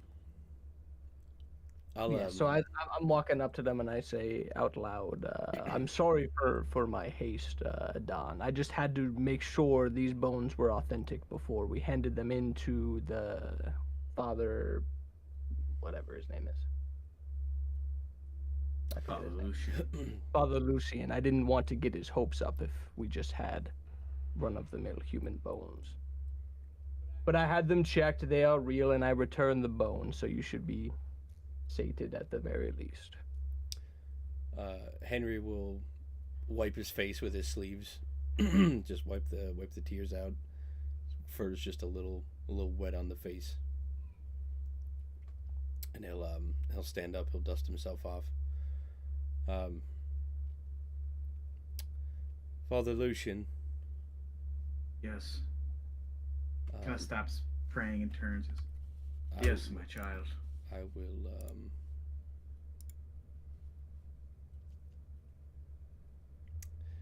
I'll give him 9 silver pieces. He's like, thank you, sir. Goes over and puts it in this cup. A donation to make sure that my friend is buried properly. Would you like his belongings sent? Or would you prefer him buried with them? You should send them back to the lodge. Again, Henry, there's some things we have to talk about. There's no need to send them anywhere. I'll take them. Okay. I don't think they're going to be doing this right this second. I will. Are you staying at the inn? That is correct. Yes, we are staying at the inn. I will ensure the possessions arrive with Danica. I'll send word. Perfect. Thank you. We will You don't need those. understand how important these bones were. They've protected this church from Strahd's forces for a very long time. And they will protect it longer still. Thank you for your time. But again, Henry, will. we really must talk. This is just one moment, sir. really appreciate you bringing the finger bone that you misplaced. I will send word to the burgomaster of your fantastic deeds. The Baron will be very thankful of your assistance to the church and to the people of this town. I guess he's right when he says all will be well. I kind of doubted him for a while there, but I guess he's right. It's a shame your I will bones. prepare. What? I'm sorry? It's a shame your bones couldn't protect one more person. And I know. I'll walk out. Okay. Adon, you leaving with him? Yeah, but behind Shriek. I'm gonna be constantly watching Shriek now. I'm gonna so I see the cup that he put the money in, and I just dropped the 5 silver coins. I don't know why. I just like, okay. The I 5 guess copper? yeah, I guess we just do this. Okay. So I just put it in there just because I don't want any bad. Yeah, that's it. Okay. Henry, I don't think you really understand what's happening here. You're right. I don't. After And I'm still just walking and just like talking over my shoulder.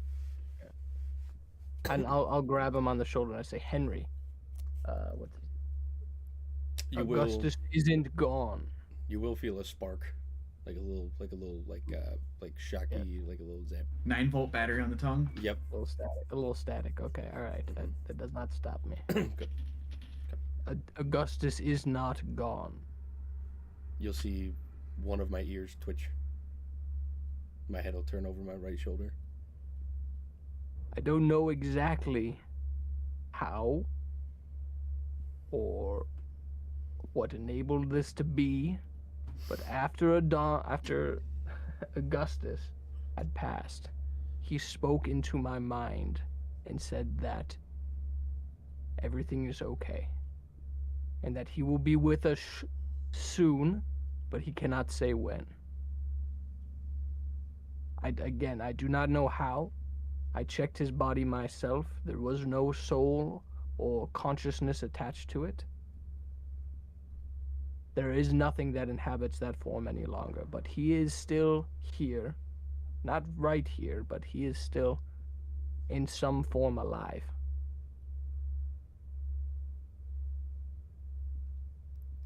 I'll believe it when I see it.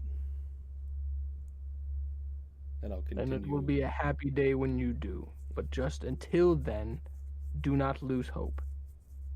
I think the best thing for us to do is to stay in Valaki as long as we can and wait for Augustus. And for as long as is applicable. Adon, what do you say?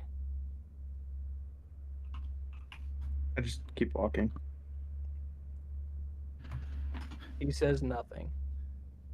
Sounds about I right. guess we should find Thrud. Has anyone seen Thrud? I haven't even thought about him. The last time I saw him, he was at the Coffin Master Makers. Oh yeah, before you stole the finger. Before I took the finger for authentication. He has the finger, Adon. You can go ask him yourself.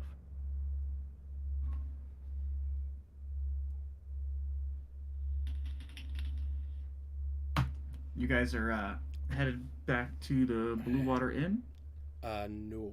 I think we should get Thrud. I think I'm gonna head over to the stockyard.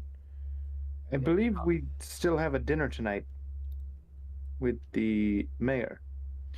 You ask some people, and you've got less than an hour before dinner. I believe we have less than an hour before dinner. So let's get cleaned up, find Thrud, get to wherever we need to be. Find Thrud first. Absolutely, good thinking. This might be something we can... Can we fast forward this, Tim? We are going to fast forward to you locating Thrud. When we come back, you guys will meet up with Thrud after we take a 15-minute break. 100%. Take a quick I'm 15-minute break. Be back around 8:30. That's the one. Copy, copy. We'll see you then.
back.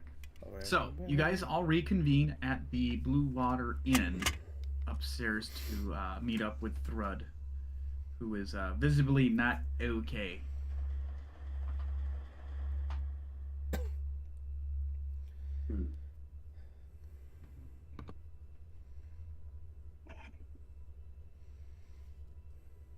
This is the part where you guys talk. Yeah. Thread, Find can another- you Thread, can you give me or give us a description of what you look like?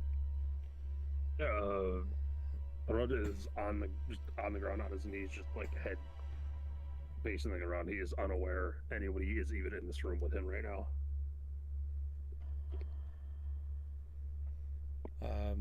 Okay.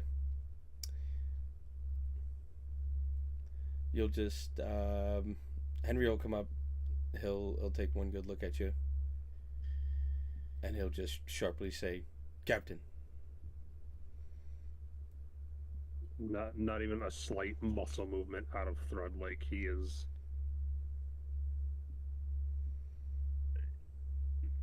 Physically, he is there. Mentally and emotionally, it's like his spirit is not in his body at this point. Captain Thrud.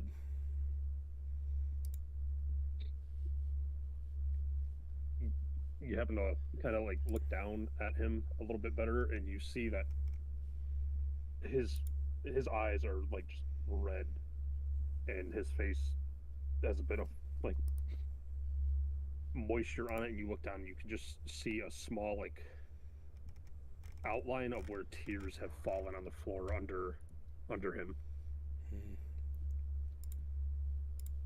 Well, shall I call you Sticks?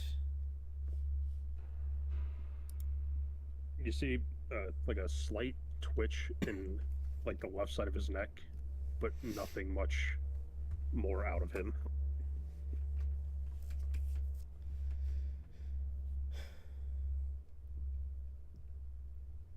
I'll walk up behind him. Okay. Captain, we have to leave.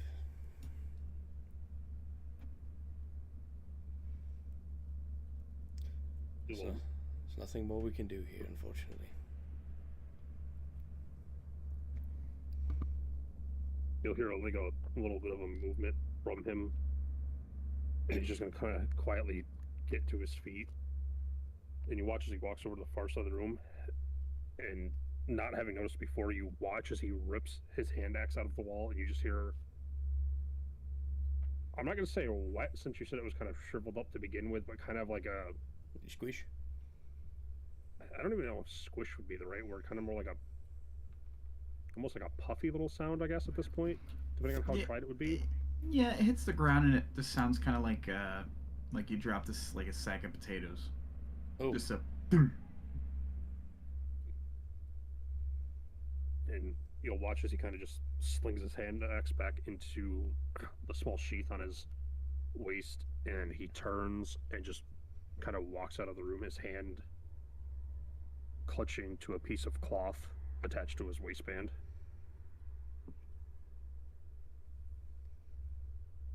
We have a dinner to attend to in less than an hour.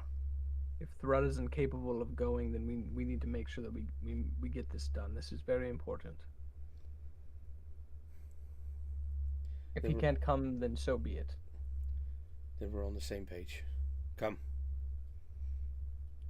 And I will, now that he's stood up, I'll just start making my way back down the stairs where we came from. You guys are all heading down to the Burgomaster's mansion. Yes. So- We should probably go clean up first. I thought we did. No. I thought we met at. No, we went right here to get Thread. I thought Tim said we met at the inn. Yeah, you guys are there now. At the inn. What? If you guys want to Yeah. clean up before you leave, you can. All right. Yeah. Yeah. Went and got Thread. Now we're going back to the inn to clean up, and then we're going to the Burgomaster's. What does a Yeah. what does a Yeah. what does a 20-minute power nap get me? If you guys want to take a short rest to clean up and kind of get yourself put together, as long as it's not any strenuous activities, you get a short rest. How do So I? you can roll. You guys can roll. Shit, do we have? Oh yeah, there you go. Do we It have is. do we have an hour? I will give you guys a short rest Okay. before you head out. Yeah, Okay. I'll take that. trust me, you're gonna need it. Oh boy. Oh baby. No. Okay. Action surge is no longer spent. Okay, great. You So you wait. get your action search back after a short rest. After a short rest, baby. That's sweet. What does a short rest do for me? I don't know. If I'm being honest with you, I don't know exactly what this. Let me see here. Whoops. Short rest is a period of. Let's see. Let's see.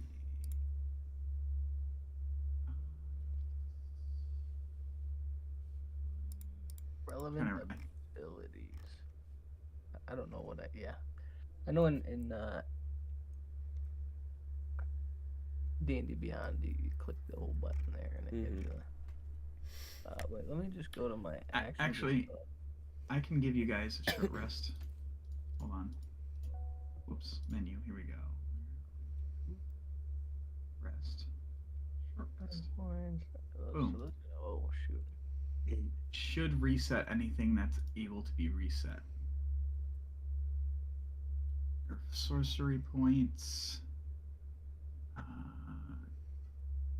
Yeah, I know my sorcery points are long rest, so that wouldn't Okay. be affected.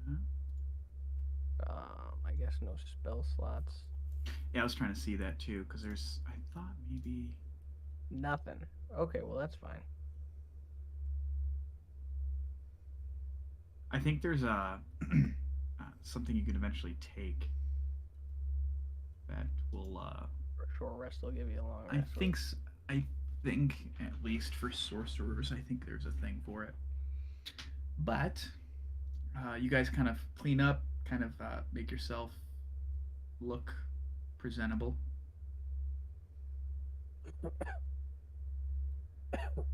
Absolutely, yes. We tidy up. After that, you guys are gonna head to the Burgomaster's mansion. Absolutely. Adon, Thrud, Yeah. Henry, Yes, Thread's sir. coming. Thrud, are you coming? Well, how else is Thread gonna go? All right, the whole gang. All right. -1.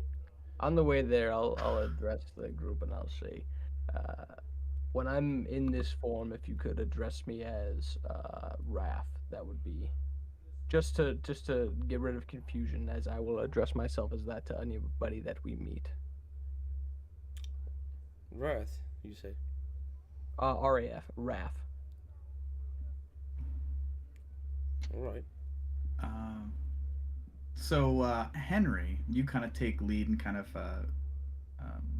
lead the party to the mansion, since you've kind of wandered about the town. You've kind of passed by it and kind of seen it. As you kind of walk down the, let me change the sound set because I believe it's going to be. Don't think there's. We'll just let this play in the background. Sure, why not? You walk by south towards the Burgomaster's mansion, and you guys come like closer to the house. You guys are probably about 100 feet away when you see two figures. They look like Ismark and Irina, as well as Vasily, kind of standing there outside of the mansion. And then as you get a little bit closer, you can see Vasily kind of like wave his hand up in the air, and you kind of hear in the distance, "Over here."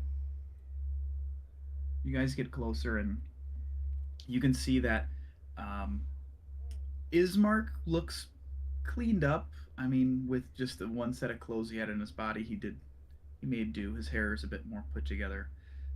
Irina has a very beautiful kind of dinner gown on, and Vasily is standing there, kind of clean shaven, long straight hair, very well, kind of almost like a suit vest.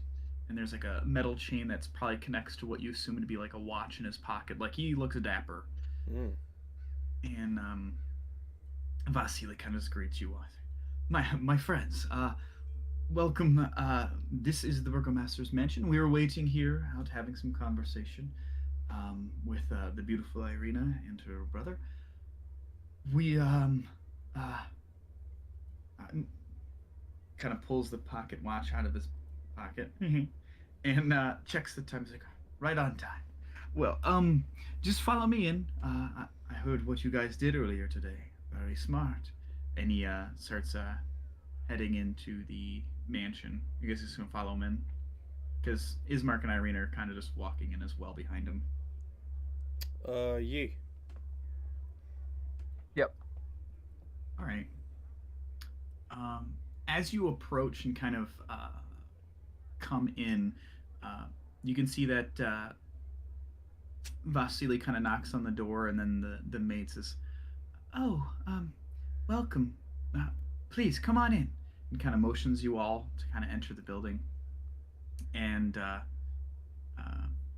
she accidentally kind of like doesn't get perfectly out of the way, and Ismark kind of like stumbles a bit walking in, and he's like, "I'm sorry, my bad." And the maid's like, "Oh, I'm sorry, I'm so sorry." And she's like smiling, and it's an awkward smile, but you guys kind of enter in. And when you come in, let me pull up my map so I can see what this kind of the layout here for you guys. Is there a sound set for this? Let me see if there's a sound set for it. I love it. There is. I love it. Thank you, Sirenscape. Unpaid promotion. Unpaid promo. Straight up. General mansion ambiance. I'm here for it. Yes. You guys enter in from the east side, and it's kind of a nice little entry foyer. And the mansion, like right as you come in, you can see that the walls are of plastered stone. They display many scars where the plaster is kind of falling away from like age and neglect. You kind of take your surroundings in, and you can see drapes kind of cover every window, including this large arched opening above the mansion's double entrance door. So there's this bigger kind of window up top. And it has a similar vibe to Ismark's mansion. I mean, now that it's his, but much more tended to. It's just, you could tell it's just aged. The maid kind of chats a little bit with Vasily as they escort you all down a hallway and then enter a door on the left, which is the dining hall, or the dining room. It's rather large. It's got about 10 different chairs. There's a chair at each end. It's a longer table. It's a long table. And as you guys enter this room, you can see a chandelier of wrought iron fitted with wax candles hang above a polished wooden dining table.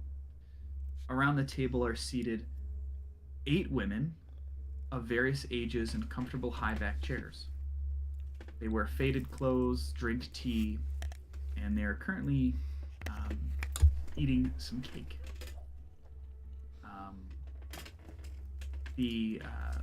Some of the women kind of turn around and are like, "Oh, we probably should be going," and they get up and they start to kind of exit this room. I just say I love this audio file. Okay, you guys have to riff for a minute. There are things screaming, and Phoenix is me. Okay. This is a perfect sound for this.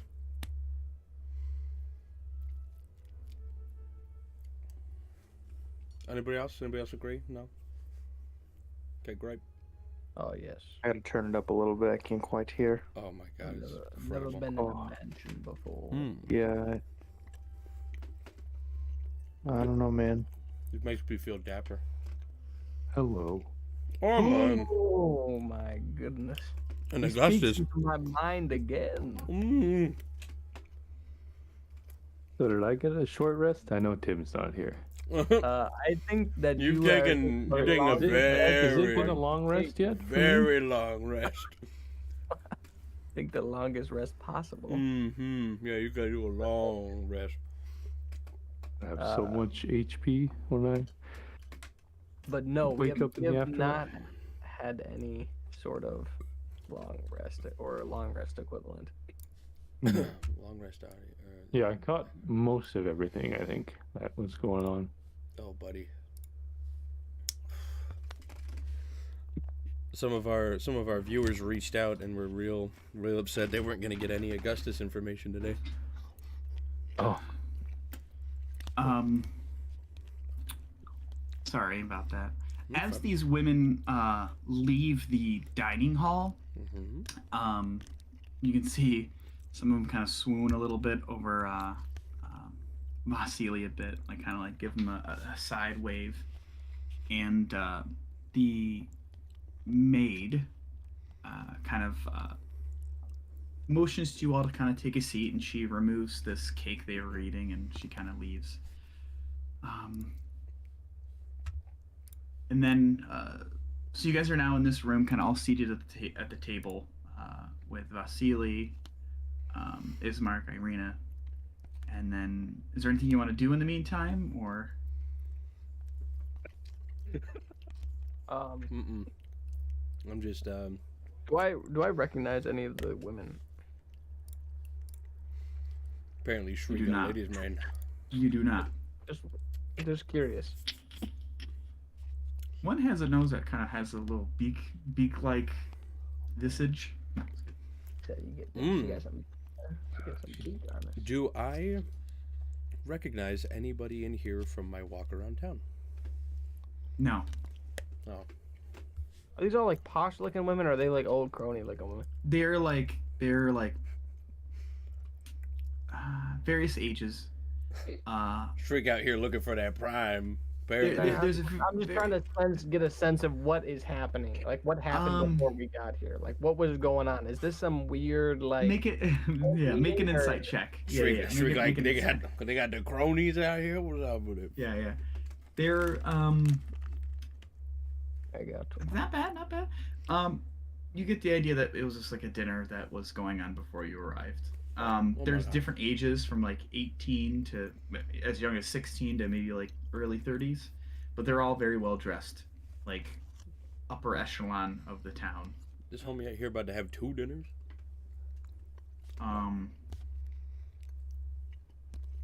back to back dinner. Some time passes, and Vasily turns like, yeah, well, don't worry. The Baron and his and the Baroness like to make an entrance. It's very interesting. I'm going to steal Augustus for a moment to let him. I got to catch him up on a couple things before we get into this.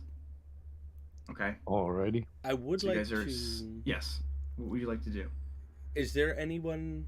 Do I notice anyone in particular like eyeing us up in the room? It's just you now. Oh, it's The everybody women else is had left. left. Yeah, the maid had escorted them out. Like, Okay. hey, next sessions are going on. Get the fuck out of here. Were any of them looking at us strangely? No. Okay, Not that you. No. copy. They could care less. They were eyeing Vasily, but you guys that were dressed like fucking chumps couldn't care less. Whoa! You guys didn't bring your dapper outfits. You're that you not had any. wrong, but Did apparently Vasily I go gotta with get them? him. I'm pretty dapper. Not gonna That's lie. true. That is true. But But I'll be. more like adventurer dapper, not like That's true. dapper. Um, I'm literally just gonna be like 2 seconds with Magnus, and then Dude, we'll be that- back. Hey, Whoa, lightning. hey, that's my move. Take him from us. Tomas. I like your hat, Russell. No mas. Like yours too.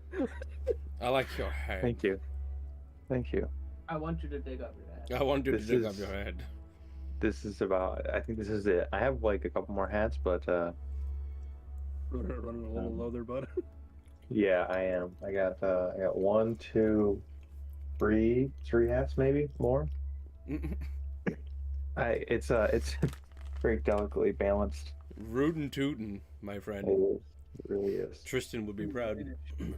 Yeah, Mm-hmm. good. I still got to get my my permit, my piece of paper. Oh no, not the piece paper. Yeah. I gotta go down to the lackey on the courthouse, give me my piece of paper. Yeah. It's a lot harder in New York, but Mm-hmm. you know. Gotta pay like a second mortgage on your house. Yeah, yeah. Yeah. Oh, don't whoa. Yeah. Whoa, where's that one? Yep. Oh, that's a nice hat. I like that. I really like that hat. All right.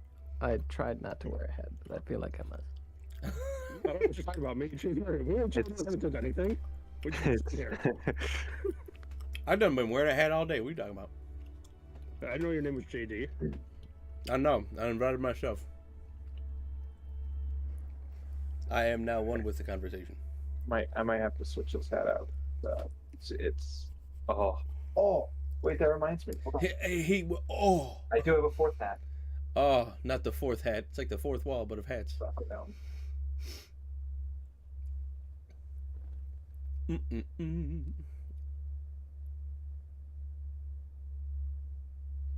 No running, please. Oh yeah, we're on safari, baby. It's a little ridiculous. Hold on. I gotta get a better.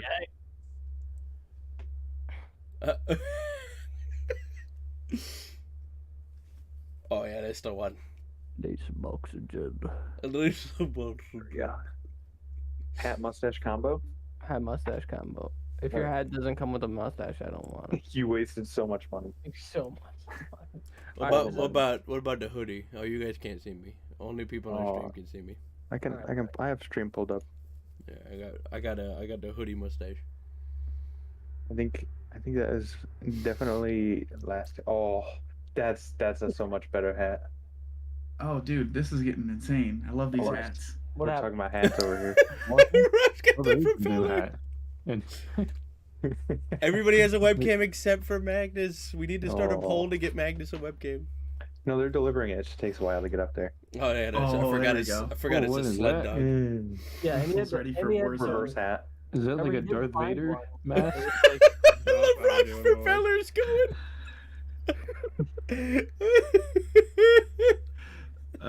So, after the women kind of leave the dining hall, there you hear kind of like, and then the maid kind of opens up the door, and then two large black mastiffs enter into the room. They don't look, they're paying you any mind. They walk over to they each have a corner of this dining hall, and they kind of circle a bit and sit down. They're huge. They're like taller than you are, Don. They're big, and then you see a man in a long kind of almost kimono looking,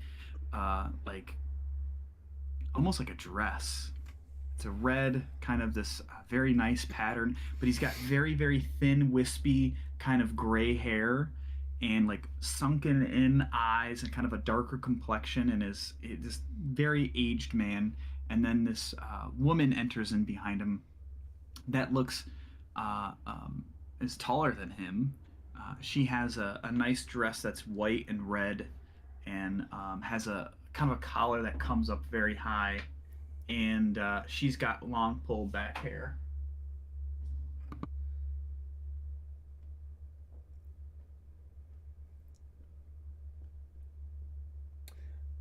Henry is just staying in the back, keeping an eye on everything. And Vasily goes, Baron Vargas, welcome. And the Baron kind of raises his hand up like this. All will be well. Welcome, friends. Please, my wife, take a seat at the end of the table. And he kind of like walks a little bit of like a sway in his step, and he comes over and sits at the head of the table, and he goes, well, welcome. I am, you may call me the Baron Vargas, or Baron Vargas, Valakovich, whatever you see fit. Well, what may I call you? What is your names? Please go around the table. Before we do that, this is my wife. Um, she's been with me since day one. Her name's Lydia, Baroness Lydia Petrovana. Um, my love. Well, what's your name? She points to you, Shriek. You can call me. My name's Raph, but you can call me Raph, and I'll do like a little gently bow. All will be well. And your name? And he points to. He's just gonna go around the table. So if you guys want to introduce yourself, that's fine. I guess there will be. Actually, it's just gonna kind of watching them walk in. Just gonna like quizzically raise an eyebrow since he hasn't really seen anybody else with a demeanor like this. We're just gonna kind of give him a small nod and a like quick like double fist over his heart. My name is Thrud. Very good. Yes. Yeah. All will be well. You, sir? With 2 N's. Very strong name. All will be well. And you, strange rabbit-like creature. Can you speak? Yes, my liege. My name is Henry, and I'll give a small bow as well. Ooh, it does speak. Very interesting, Vasily. Interesting characters you've brought here. So, I've had some conversation with Vasily here, and he speaks of a plight in Barovia, and Irina seeks refuge here in my lovely, happy town. It's great. I did hear some word. Something that happened just not that long ago. A word came to my ears of that you assisted Father Lucian. I'm very, very thankful for that, and for assisting the townfolk and giving more hope for everyone, and just perpetuating the idea that truly all will be well. And you can see Lydia just sits at the other end of the table and just kind of has her hands kind of on her lap and is just very stalwart, just kind of just staring at her husband, not really engaging. She's just there in the space.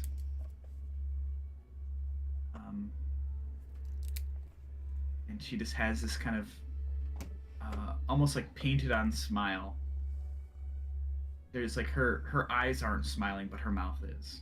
Mm-hmm. And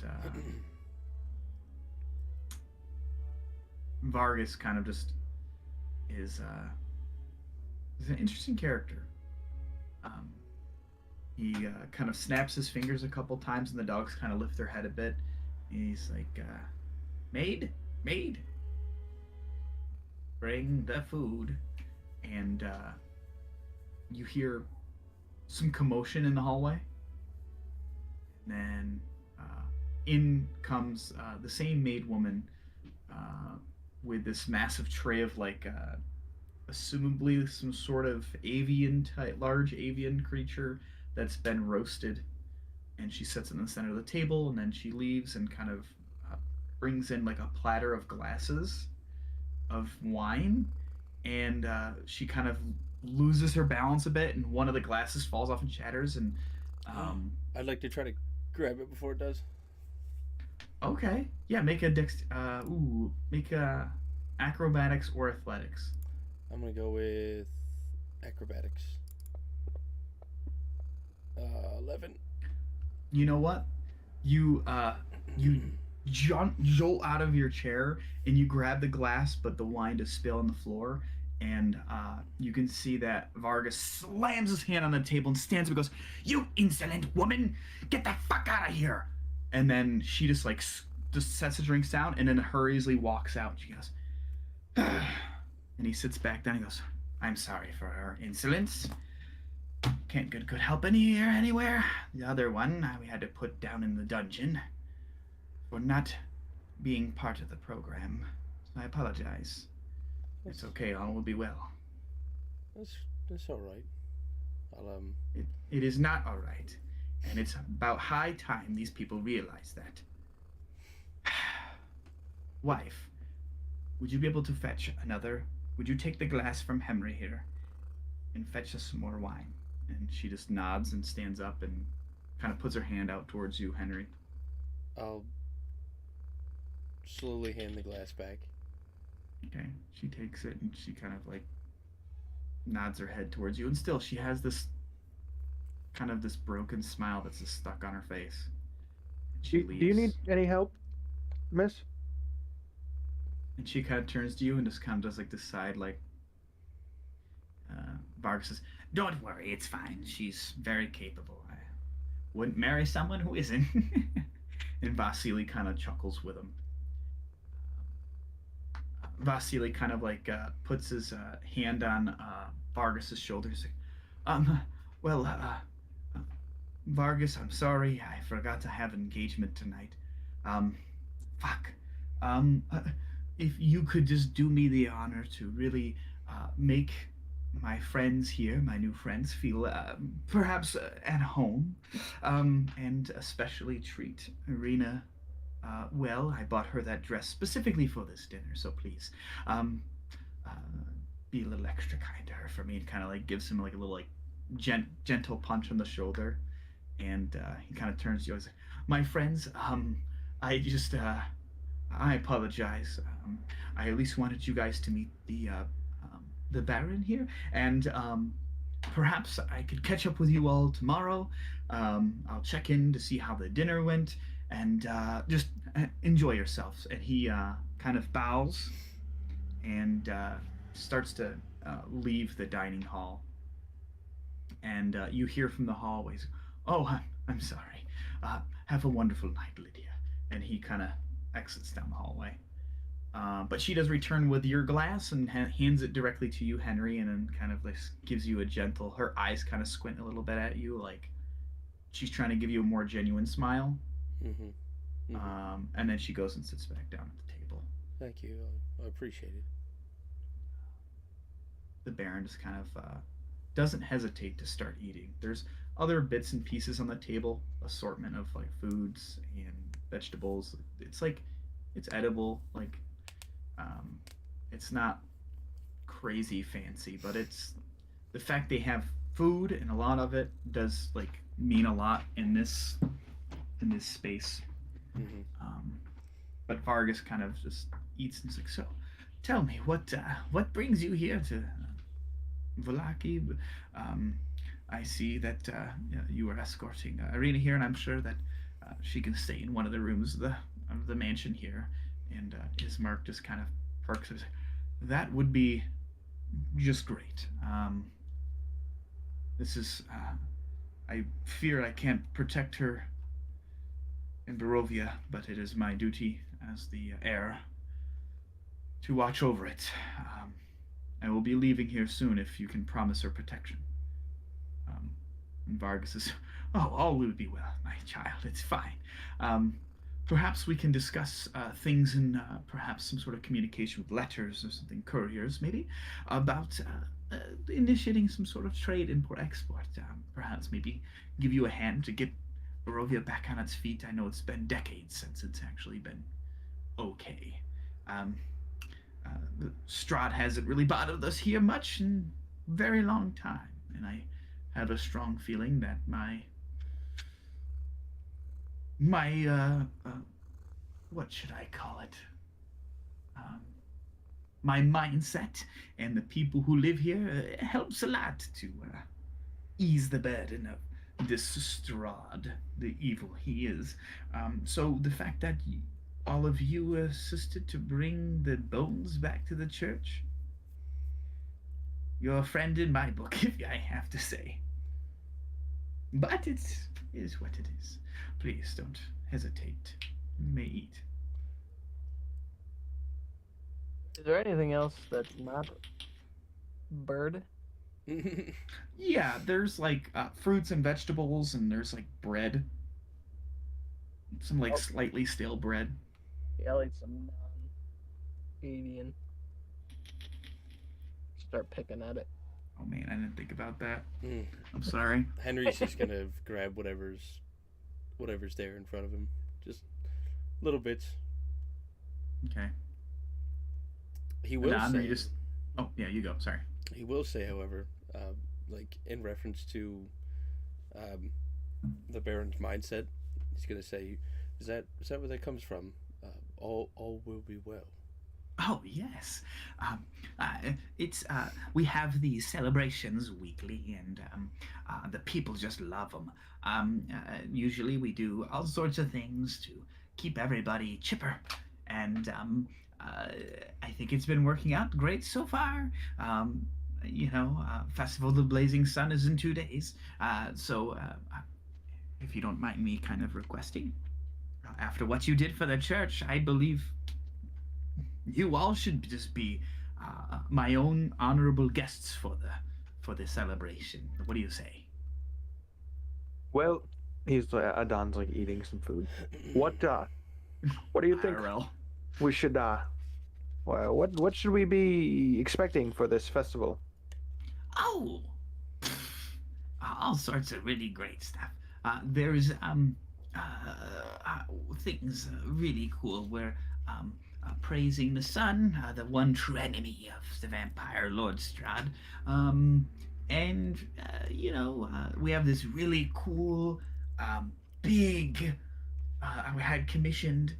They've been working on it for months. It's a big wooden sun, and we're gonna set it on fire.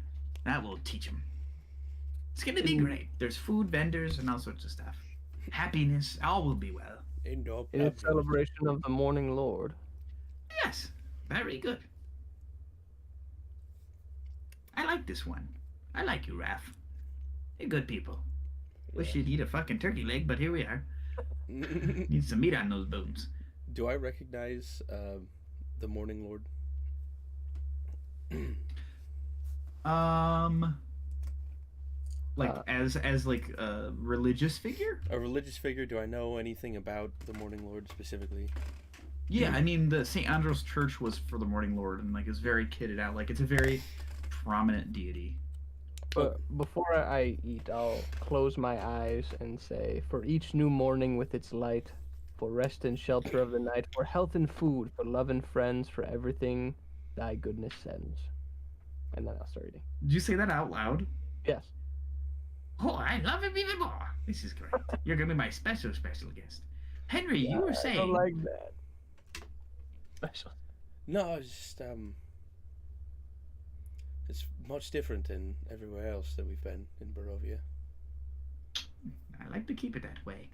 There's plenty. Honey, please eat. Don't do this. Yeah, I mean, we do things differently here. I think that positivity and hope is the number one defense against Strahd and his evil forces.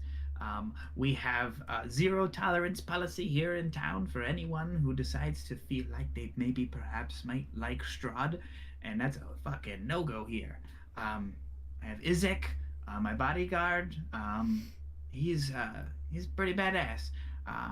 He helps and assists with things and issues that may arise. But, honestly, recently, things have been okay. I wish my son would get with the program, but most of the time he just hangs up in the fucking attic all day. But at least I know he's safe up there. I didn't know you had a son. Oh, yes. Yes, I mean, he's, typical preteen. Brooding and, reading books. Just yelling at us, but it's fine. All will be well. He's just going through a phase. What's his name? Victor. Yes. He's a good, strong boy. Clever. Maybe too clever for his own good. But, we're very happy. My wife gave me a beautiful boy. An heir to the throne, if you may call it that. just enjoying, the days. Really excited um, for the festival coming up. Is there anything you need to make sure the festival goes off without a hitch, or is there You know, anything? honestly, you kind of beat me to the punch. Vasily had told me that some adventurers came into town from not from Morovia, and I was like, "Get out of here! Another set!" And he's like, he's like, "Yeah, I did, yeah, yeah." And in any case, yeah. So you beat me to the punch. I was going to actually ask if we needed to kind of. My guards are fucking useless. Let's be honest. Um, and so I was gonna ask for some assistance with the issue at the church, but apparently you fucking are mind readers or something. So that kind of it rules that out.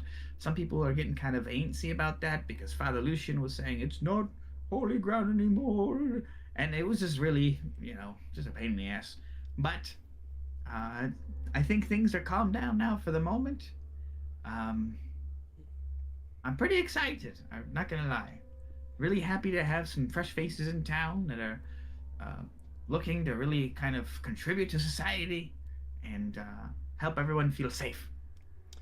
Do you Honey, eat your food. Sorry, Ivory. What was that? do you think that it's your demeanor that is keeping the town safe, or that it's these bones that What Father Lucian- bone? That keeps the bones are for the church. The church is consecrated. The bones keep the church safe. Um, in the past, if there's ever been, and I'll just put a like a little forewarning here that we haven't had issues in at least a few years. Um, it's the church has never been entered into. The bones have kept it safe, so people usually go there if there's any kind of issues with that fucking asshole Strad. What's what is Lydia doing? She's just picking at her food with her fork, kind of playing with some of the vegetables on her plate, and takes a sip of her wine here and there. But she just has this broken smile and just kind of keeping her eyes on her husband. Hmm. Lydia, would you mind showing me to the little gnome's room? Thank you, dear. And she steps up and kind of leads you out of the room. Once we get out of the room, is there like doors that will open and then close? Yeah, way there's out? like a set of Yeah, there's a set of doors there. I must ask, what's going on? Why are you not eating? Why? You seem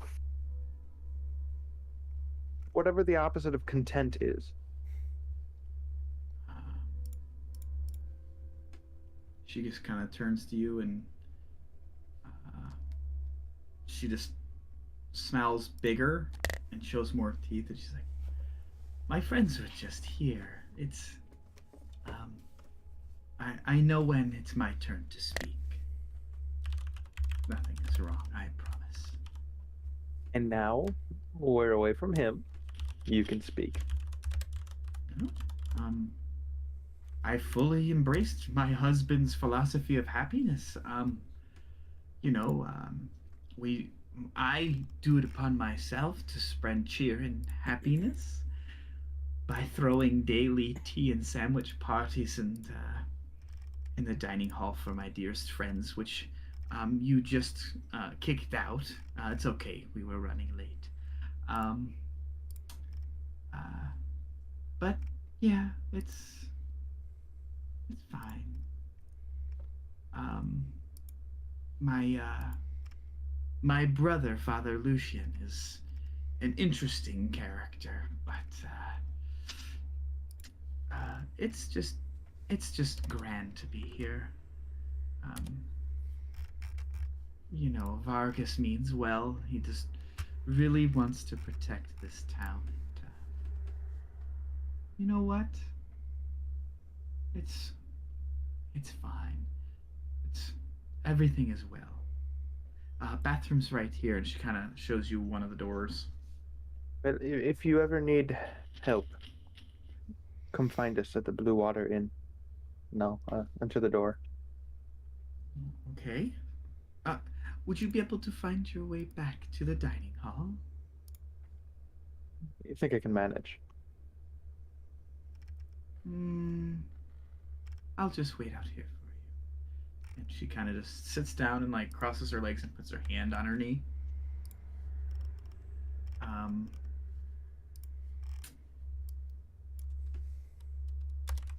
So you're in the bathroom. Right now, this is there's tons of food. A different maid comes in and brings different types of food, refills wine glasses if you guys are drinking. Thrud, what are you doing? Are you just enjoying the food? Just keep it to yourself? Excuse me. Thread has been just kind of listening to what the burgomaster has been saying rather intently. Mm-hmm. Not so much eating, just kind of picking at things to put appearances up. Yep. Kind of after Adon leaves and everything, Thread's gonna kind of put his elbows on the table and fold his hands in front of himself. He's gonna kind of like scratch at the corner of his mouth for a second. He's gonna turn to look at the burgomaster. I need to retrace a few steps here because I don't know if I misheard or what. What did you say? We were the second set of adventurers to come through here. Huh. Trust me, you're not the first. Why? There's a lot over the years, at least from what I recall as being a child in my young adulthood. There was plenty of folks who were not from this land who came through here. Came through my town, to say the least. Curiosity has the better of me as to why I ask. Oh, I yes. guess I'll throw in the next question of, does it seem like it happens within certain time frames, or is it a bit more sporadic and random? Never thought of it. I mean, it seems as though they came through on this different seasons. It wasn't a certain time period or years that they came. Some folk would come through here from other lands, and they would incite malicious unhappiness, and I would be forced to detain them, and some lost their lives here to prove the point. But for the most part, those passing through are usually thankful for what we can provide here in our lovely town, and they either stay for a bit, but most move on and either fall prey to Strahd or die in the wilderness, or perhaps they cross the Vistani, those scumbags. But most of the time, they don't stay here long. Much like I don't believe you will be staying here long. I make it a point to speak to you to see what's going on. Are those that come through more human, or are they a bit more? And I was just going to kind of like look at where Adon was sitting, Henry, and kind of down at his seat, a bit more like us. Oh, we get weird fellows through here. There was someone who was made out of complete metal, and another person that was made of totally wood. Very strange people, and characters, and stories they would tell. Kind of cool, but yeah, very interesting folk. It's very easy to tell who people are from the Outland. The Outlanders are easy to spot because I don't know if you've noticed, but almost all of the people who live here in the valley are all human. Dates back centuries. That was part of my questioning for wondering why. Yes. I mean, there wasn't any sort of crazy genocide or anything. It's just because we were the race that was settled here in the valley. Won't be the first time. Sure won't be the last. But it's just going to kind of like, not super say that out loud, but like kind of just like under his breath. When did those two individuals come from? When I was a boy, So I remember because it was a very interesting situation. I even had my father have a couple little figures commissioned for them. Gave them my son, but then he got rid of them. Eh, kids. do you remember the names? Dude, I was like 5. Oh, you're asking a serious question. I'm sorry. I don't mean to disrespect. Unfortunately, no, I do not remember their names. Not sure if I got any. Right. But that was, oh God, 50 years ago.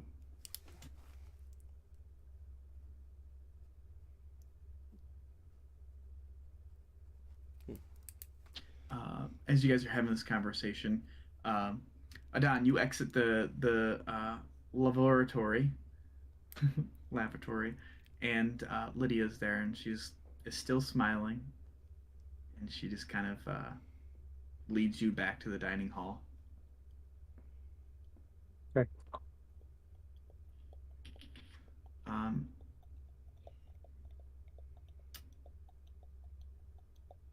yeah, you guys spend, a few hours conversating about things. Is there anything you'd like to ask particular during this dinner? This is kind of an opportunity for you guys to ask any questions about the town or anything else that, um, it from what you're gathering, just based on the reference that Vasily had given uh, to Baron Vargas about you guys, and especially with you guys kind of restoring the bones to the church, he is like basically like an open book.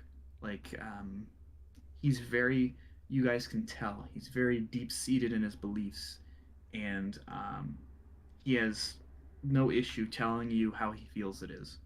So if there's anything you guys like to talk about or you like to ask, now's your opportunity Uh, before you guys wrap it up, because it's going to be pretty late at night. Like he is really trying. Like there's food that keeps coming in. There's infinite wine. Like whether you guys are eating or just hanging out. Baron Vargas. Yes. Today we lost someone. Oh, I'm so sorry to hear that. My apologies. I took him to the apothecary, and Okay. there's no one. There's no one here that. I guess what I'm trying. Is there anyone in Barovia that can restore life? Lydia, he said restore life. Like bring back from the dead. Yeah. Oh my gosh. And Lydia starts to laugh. And Vargas looks, he's like, I don't mean to laugh about your friend's death, but I from our conversations you have came through the village of Barovia. You've seen the place you are in. Strahd does not allow that magic to survive here. This is his domain. I've lived here a long time. That's simply not possible. Your friend's soul is trapped in this valley now, under Strahd's control. If anybody is going to have any ability to revive life, it's Strahd. But I wouldn't trust him. I would sooner drive a stake through his heart before I'd trust him with reviving even my dear wife if she were to pass. I'm sorry for your loss. What was his name? His name was Augustus. He raises his glass and he's like, everyone, to Augustus. I'll join that. How did he die, may I ask? Well, he passed while we were getting the bones for the church today. I mean, like, Did he just trip and fall and land on a rib cage of the bones? And Lydia goes, "That's so funny. That's so funny, love. You're so funny." And he's like, "All will be well. All will be well." How did he die? We ran into some unwanted guests at the coffin shop. The coffin maker's shop. What kind of guests? 6 vampires. 6. Say that again. 6 vampires. He speaks the truth. Mark, is this true?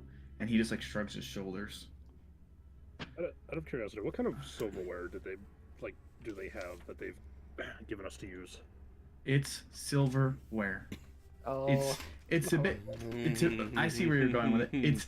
It's a bit tarnished, but like you can tell with it on your tongue. Yeah, that is so bite down on it a little bit. It's like legit. Man, fucking Russell's out here with 3,000 IQ asking no questions. 100%, dude. No, that has nothing to do with why I was asking. Well, you know what? Now it is. You take the credit. Yeah, you don't. Yeah. I want to just backtrack a small beat here. Can I backtrack you for a second? Sure. Can you? Does your webcam tilt down a little bit? I've got it as far as it'll go. Ooh. All right. Why? Keep your secrets. You I'm trying to keep see if your there's any- secrets. Trying to see if I see anything else. You know what I'm saying? Oh. In any case, yeah, the silverware is like real silverware. It's you got like a eating fork, salad fork. You got 2 spoons, a knife. You got like a butter knife, a cutting knife. Like this is the whole set. It's just you could tell they've not been replaced in a long time. It's probably more fancy than like what anybody else in town has, essentially. Oh God, yeah. Okay. It's real silverware. Yeah, for sure. Incredible. As they're talking about how Augustus has passed, Thrud is like in the middle of cutting a piece of meat off of whatever he has in front of him, and as they start laughing, he's gonna kind of like raise the knife up out of the meat, and just gripping it, he's gonna snap the entire knife in half. Like the biggest knife he has there, it is going to just shatter in his hands from just the anger building up in him of them making light of this situation. Oh, no. I didn't realize we had a magician here. Honey, look, he bent a knife. And she's like, "That's so funny." Thread's just gonna open his hand, and you're gonna watch as it just 2 chunks of it just fall out of the table. Very impressive. I'll put it on your tab. In any case, are you okay, sir? You should put a smile on that face. I wouldn't want to have to bring my guards in here. Don't want to put you in a stockade. I'm just kind of side eyes him. Let me see a smile. I don't take the death of my friends lightly. I understand that. But you also have to understand that you are still here. And in order to keep Strahd's forces away, you must let life be life, sir. Things happen. It's the price we pay to live here in the valley, not by choice. So, if you know what's good for you, sir, put a smile on that face before it gets ugly. But Thread's just gonna kind of stand up. He's gonna pull the banner off of his waist, slap it down on the table from where he sat. Tell that to those I've lost. And he's gonna turn and just walk out of the house. He slams his fist in the table like, "You get your ass back here now! Guards!" And the guards actually run past you, Thrud, and in, and they go, Sir, there's an attack on the church. Vampires!" And he goes, "God damn it!" And he stands up, and he's like, "Guards, get there now!" And he rushes out the door. He said the church. He's gone. Oh, the guards? Yes, the guards like, yes. I'm coming with. I'm on their tail. Okay. Before we leave, is there any type of lard on the table at all? Like fatty lard. Like any type of lard? That was my nickname in high school, Fatty Lard. Any lard? Same though, Rob. No, me. It was good old Patty lard. You were not Patty Lard. There's you were Patty Lard. Lard. No, you were Shut the fuck up. Any lard on the table? Patty Lard. Patty Lard. That's me in real life, buddy. Um, Me IRL. yes, there's like there's some actually there that's been like processed a little bit for to use in the bread. Okay, I'm gonna take as much as I can before we leave and just like put it in a. I would like to swipe the broken knife that Thrud had dropped. Okay. I would and like- the rest of that silverware that was at his setting. You're just gonna swipe this? Yeah, on my way through, I'm just gonna like drag my hand past his plate and like scoop the broken knife in and whatever silverware is there. Yeah, while the chaos, I'm gonna take a knife and some silver. Just let the chaos commence. Real silver. Nobody's gonna notice. This is like fucking Ocean's 11 or something. Y'all are just fucking looting his money. There's an attack on the church. Oh no! Whatever will we do? Yoink. Yoink. Exactly. I'm gonna be That's I'm ready to make a spooky sleight of music in the hand. background. Sure, make it. Yeah, anyone who wants to steal something right now from the table. Lydia has gotten up and started to exit as well. Oh god, people are private messaging me. Oh god. Yes. Well, are there any braziers? Not, Bras? not a bra, like a brazier, like a Brazier? yeah. I think it's called the brazier. I don't know. Yes. Brazier? I Yeah, don't know. like where there would have like fire in there, just kind of like for ambiance or whatever. Like a small. Yes. Yes. Alright, Yes. I'm gonna snatch that. Yes. Then I need you to make some a check for me. Streak walking out with this big ass stone plate just full of coal. Everybody's been walking out with stuff, right? It's like This is gonna save me some money. you guys are Alright. like you guys are like fucking Logan Paul breaking into stores and shit. We're coming. I got whatever like a stuff. loaf. I got a bread thing in my mouth. I put the knife in there. I put the lard in. Yo, homies acting like Jack Sparrow. Like, I got a jar of lard. Oh, let's go. Let's go. Yeah. Got a brass. Henry, the one guy comes over and slaps it out of your hands like, we don't have time for that. I'm not even gonna deal with it. Let's go. I'm gonna keep what I can, man. He leaves and doesn't even pay. He's more worried about the church. I'm gonna try and grab it for him. Yeah, you guys basically take. All right, Okay. grab it, Betty. Awesome. Good.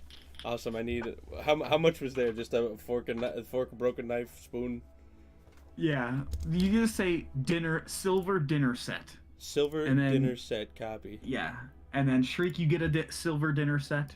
Don, you don't want one I to just, tinker wanted, I with. just wanted the one knife. I mean, if everybody's taking one, I'll take one. It's fucking Black Friday in this bitch. Yo. Fire sale right now. You've got this small sconce. That's Yeah. like That's what a it nice decorative it's pretty sweet. I just Yeah. need essentially just a copper bowl where I can put fire stuff in. You nabbed it right off the side of the wall.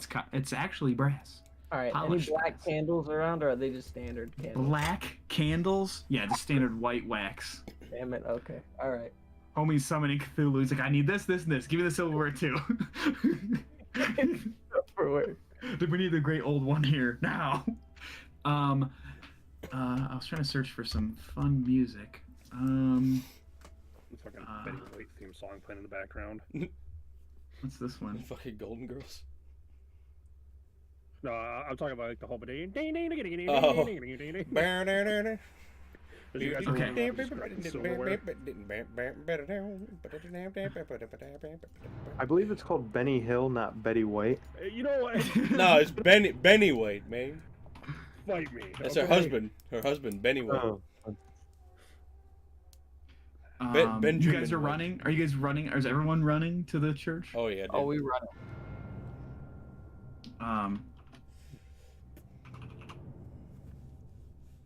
As we're running, I'm gonna say, Thrud, you still got that pouch?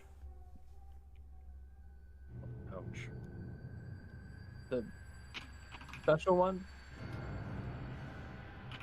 and kind of like eye him like, what the hell are you referring to? The one with the seasoning.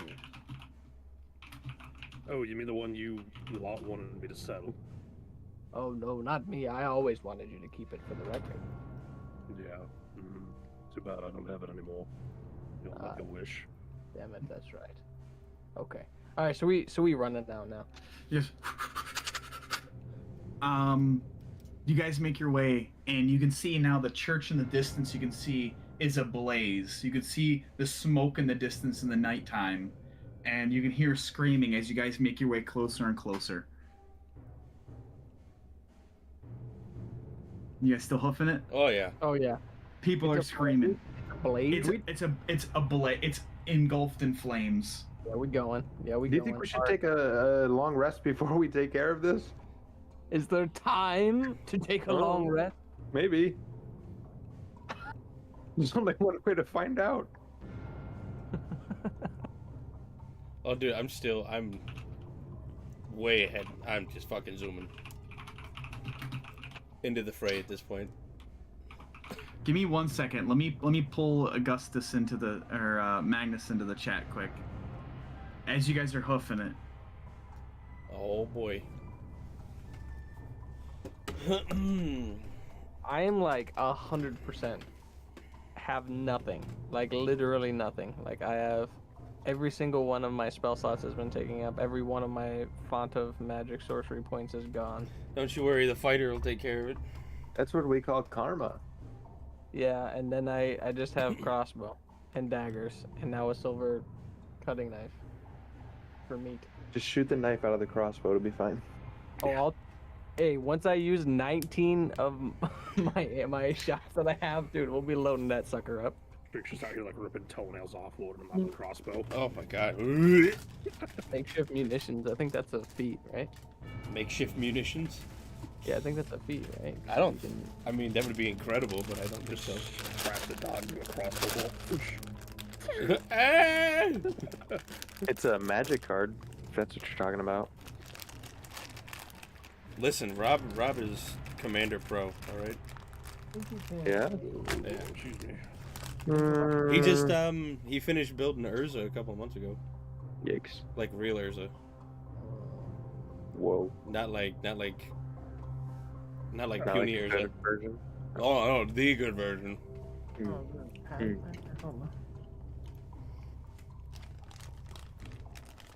He plays freaking. What's his nuts? Urza? Well, That's that's his CEDH deck for sure. No, Tivit, Mm. like a jerk. No, like you said, what's his nuts? My favorite commander. Yeah. Wish.com turns. I just want to build a mono blue deck that just counters and bounces everything, but it doesn't actually have a win con. Oh, so he wants to Baral. build Ben's deck. No, Baral, Chief of Compliance. Baral, we love Baral. Like a Baral Chief of Compliance. He's I got that guy.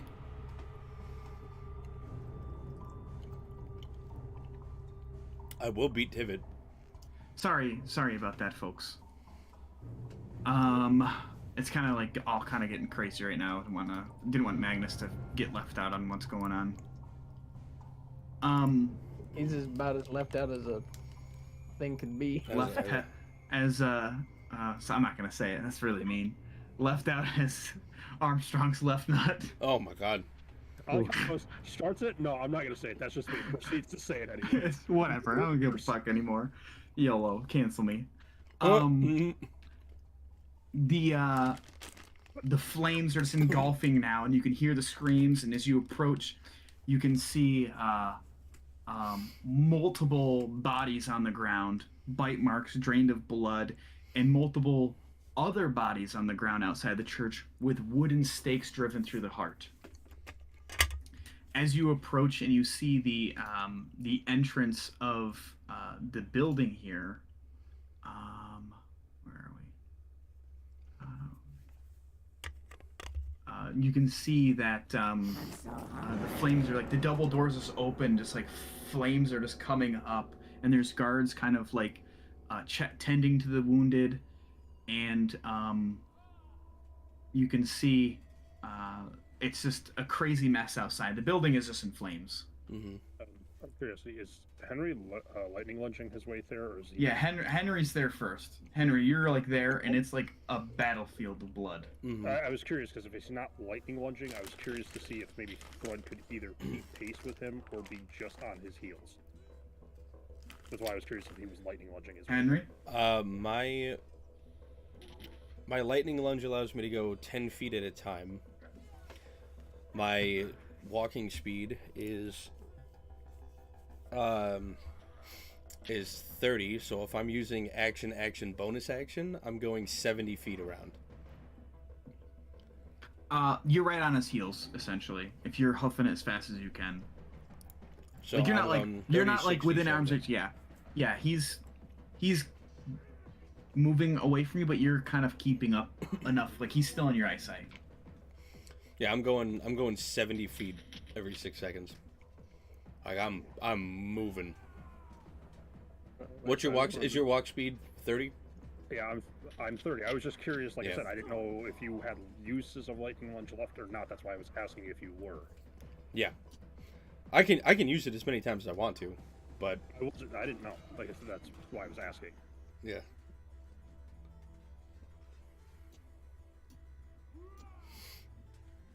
Some crazy music right now. Mm-hmm. But you arrive on the scene, Henry, shortly after, 6 seconds later, Thrud, you kind of appear.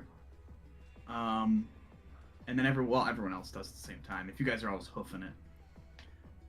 Like I said, it's rough. It's rough. You have guards shouting out things. You can see that Ooh. what are you guys doing? Essentially, this music is pretty hype. Ooh. I'm gonna pull a stake out of somebody and just have the stake ready in my light crossbow in my other hand. God damn. You pull the stake out, and the body goes and stands up and makes an attack at you Are you after you freaking pull the kidding? stake out. It's staked. Val and It's gotta Richie, stay in there? can you guys? It just gotta stay in there. Val and Richie, can you guys hear this music?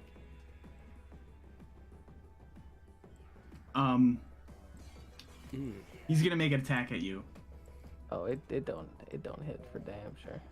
9 misses, and then you can see a guard kind of push by you and just come through the massive great sword and just cleave its head clean off, and it's like almost slow-mo in front of you as like the blood is splattered. This black blood kind of splatters on Raph's body, and you're like, I'm running Right. towards the closest alive one, and I'm going to, As and I'm gonna Stab let it. loose Thine Fury. As much as I can, I'm just gonna keep stabbing her. there's only like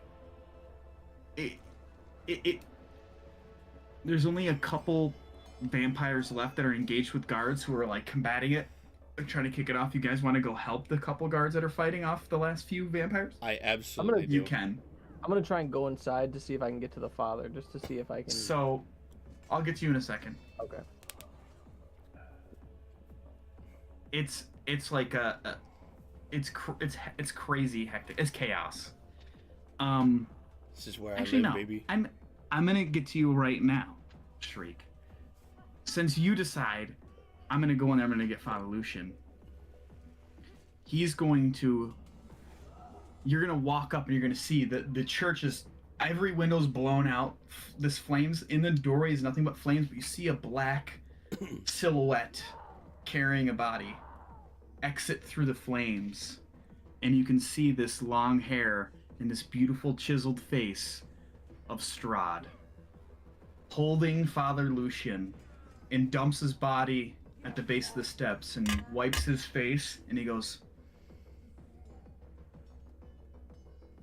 "Shouldn't have messed with the bones." Perhaps the Baron will understand. I am not to be trifled with. I will send more vampires daily until this town surrenders to me and promises fealty to me. You, there. You want a taste of this? And he points at you, Raph, as you're kind of like standing like 50 or so feet away from him. Oh my god, do I Ooh. see this? I'll do one of these. And I'll It's start walking backwards. everyone kind of stops and like looks, and one of the guard like you can see this, and you can see Raph or Shriek kind of standing there, and oh my god, that music is Oh so my hard. god! Let's go. Oh my god, I can't get over Stop. this. Taken But you back. can see, so you're there, kind of like in this open space, outside the front doors, as the building's burning, face to face with Strahd. And one of the guards screams out next to you, Henry, "I thought the bones were returned today. This shouldn't have happened." And Strahd's just like, "Clearly they were incomplete, or they were fake." Ah, damn it.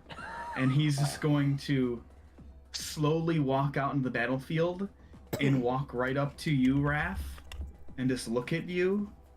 I'm cutting And him he off. just I'm cutting him you're gonna off. co- I'm like 3 lightning lunges, just a boom, boom, boom, and I'm gonna swing. okay. You're gonna swing at him? I'm gonna swing at him. All you see is just raps of lightning around Henry. Okay. Eyes are blue and clouded, and he is just here to fucking kill. Okay. You enter. If this is.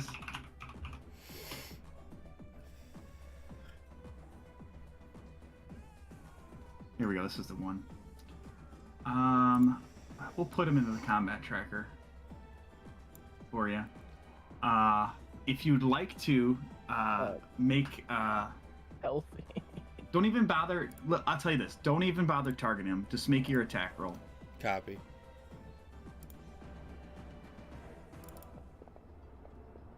Come on. 17. 17. A 17 connects. Ooh, here we go. What? I will dump in 1d. Is it 1d6 or 1d4? It's 1d6. 1d6 lightning damage on top of this.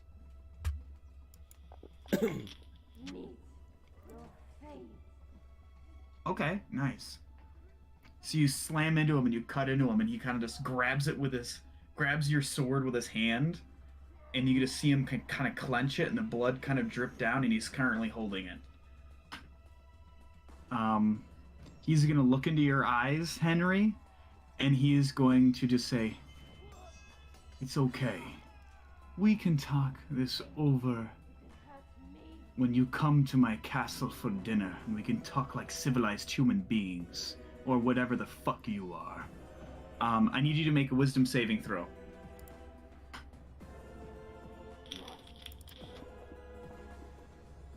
Oh, Dude, you got fucking chipped so hard on that that roll. was really bad. Oh my god. You are currently charmed, so you are now perceiving Strahd as a very true and trusted friend, to be heeded and protected.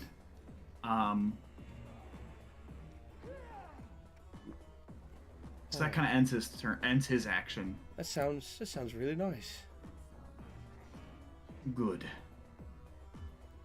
And he's going to snap his fingers, and you can see this swarm of bats descend from the flames of the church and kind of engulf this space around Henry and Strahd. At this point, what are you guys doing? Can I try and grab one of the bats? Yeah. Make a just a sleight of no, not sleight of hand. Just make it like a straight dexterity check. What do you like to do, Thread? Seeing Henry go in there and Strahd just kind of grab the blade. How close is Thrud to either of them? Like as he comes out off of the church. You're like a turn's worth of movement to get there, like Okay. 60 feet, 50, So- 60 feet away. Not really hearing what Strahd says. Oh, he was yelling it loud. Okay. His voice almost like has this magic projection almost, because it's like deathly silent now. Like people have stopped dead in their tracks, and all you hear is like the crackling of the flames in the building and pieces of wood kind of fall down. Kind of seeing, like I said, seeing him grab Henry's blade and just kind of hold it there, and then hearing him talk to Henry, but not visibly seeing what's happening to Henry fully. And as those bats start to swarm in, Flood is just going to take off in a dead sprint towards both of them to get into the center of the bats. And as he runs by, he's going to run by Shriek. And not even looking at him, like just mid-stride, all Shriek is going to hear is, "We'll discuss this later, you insolent twerp." And Thread is just going to be right into the center of the bats and not trying to be like an aggressive grab. Thread's just going to kind of like reach out and try to get a hold of Henry's shoulder. Oh yeah, you can get him. Like it's not like a wall of bats. It's just a swarm. Like you can see them kind of standing there, kind of just swirling around. Shriek, you're trying to reach out and try to grab one, and they're just you grab one, but it puffs into nothing. It's like you grab it and it's just nothing's there. Okay. Not even little hairs or anything like that. It's there's something going on. Like you're immediately like that's odd. Oh, okay. Adon, are you doing anything? Tending to the wounded with the guards. Okay. That's fair. You're kind of looking up at Strahd Henry, and he's looking down. He just smiles. And Thrud, you're there now. And Strahd's going to kind of put his hand on Henry's shoulder and say, "It will be fine. Go. Help your other little friend with the wounded." I'll look up at him and I'll go, "All will be well." Do me a favor, friend. Don't say that. You sound like a fool. And then he kind of steps a bit more through and is standing kind of directly face to face with you, Thrud. And he just kind of tilts his head back and looks at you. Goes, "You're not that different than I am. Had a taste of blood recently. I could make use of you." Kind of watching Henry's reaction to what is being said to him, and as Strud kind of moves up to him, Thread's just gonna kind of like roll his body enough, like loosen up, and he's gonna kind of like stretch out to his full height, and he's just gonna kind of like look at Strahd, watching him. "I've tasted more blood than I care to count. It ain't the first time, and it sure as hell won't be the last time."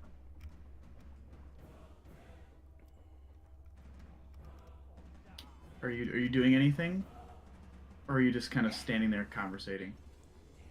Because he hasn't made a move. At this point, Thread's like kind of just holding his ground, but trying to kind of have a little bit more of a like intimidating presence. But he is definitely listening to what Strahd is saying. Seeing that, I'm going to bait and switch with Strahd. Okay. Because I'm still charmed, and I will give myself the plus to DC or plus to AC. Okay.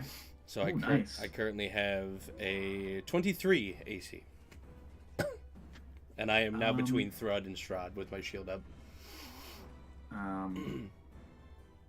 Strahd is gonna put his hand on between your ears and your head, and is gonna like kind of give you a little scratch. And then I need you, Henry, to make a charisma saving throw. That is a 7. From the flames of the church, it's just engulfed. Magnus, are you doing anything, or are you just hanging out? I'm watching Can I see through the bats? Yeah, I mean, the fire from the church is so bright and casting shadows of everyone there, like it's lit this place up. Okay. Yeah, I'm keeping an eye on Fred and what he's doing. Okay, just want to make sure. You can see, everyone can kind of see this as he puts a hand on Henry's head and scratches it. The shadow that Henry is casting detaches and forms this shadow person and just takes off running. But standing there, Thread's gonna watch as with your bait and switch. Is it kind of like a like a teleportation style thing almost, or is it kind of like you just kind of grab and pull? It's any sort of movement that puts me between that switches places. That it's any sort of movement that I use to switch places with a willing target. So it could be a pull. It could be a situation where like I slide under you and pop up in between you. All I've done is now put space between you and Strahd, and I am standing in the middle protecting Strahd. So Strahd's essentially still where he kind of was in a sense. Then he hasn't like moved like left, right, or anything. He is 10 feet away from you. Okay, that's what I was curious about for what I was gonna say.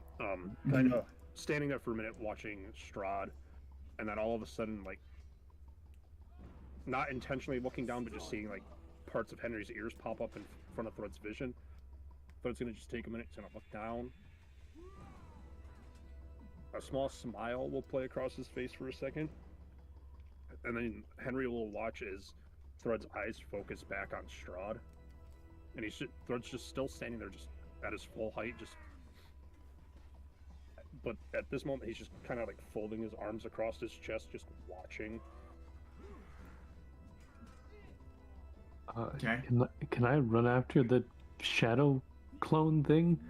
Yes. Like, still keeping a distance, but I still want to be watching the exchange between Strahd and. You can see Right. the shadow kind of run over to a guard and is now like in combat with the guard.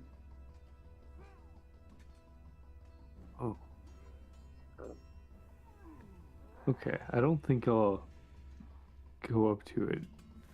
I want to, using telepathy, speak in Thread's head and just say, "We cannot fight Strahd." Hearing Augustus's voice, Henry's gonna watch his like Thread kind of like twitches a little bit, like very surprised, and he'll watch as like Thread's eyes kind of like dart left and right for a second. And he's gonna focus kind of back on Strahd for a minute. So if you're so keen on talking, well, you're suddenly so quiet with me. You talking to Thread or Strahd? Or Strahd. you talking? Okay. Strahd's gonna be like, we can talk in a more civilized manner. I've dealt with these vermin. And he reaches into his jacket and he pulls out an envelope and hands it to you. And he is going to where is he? Where are we?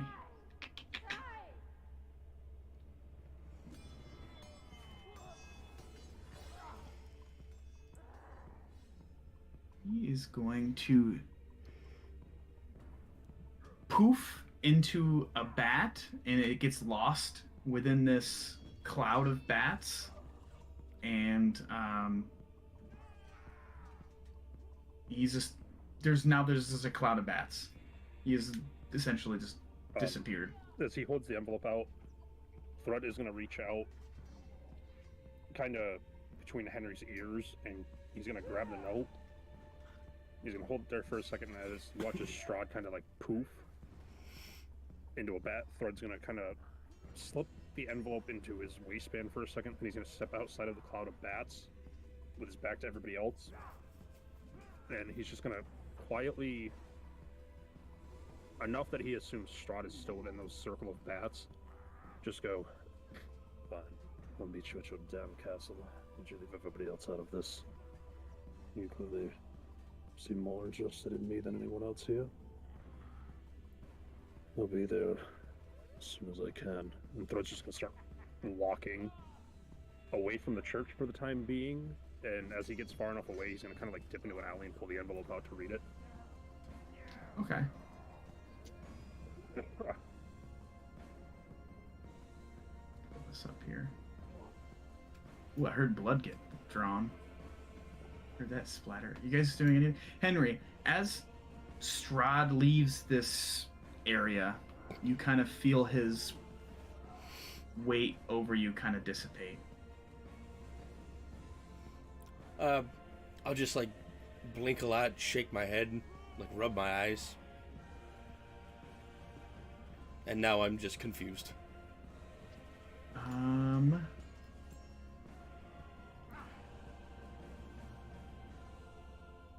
Are there any remaining vampires around? They're all been wiped out.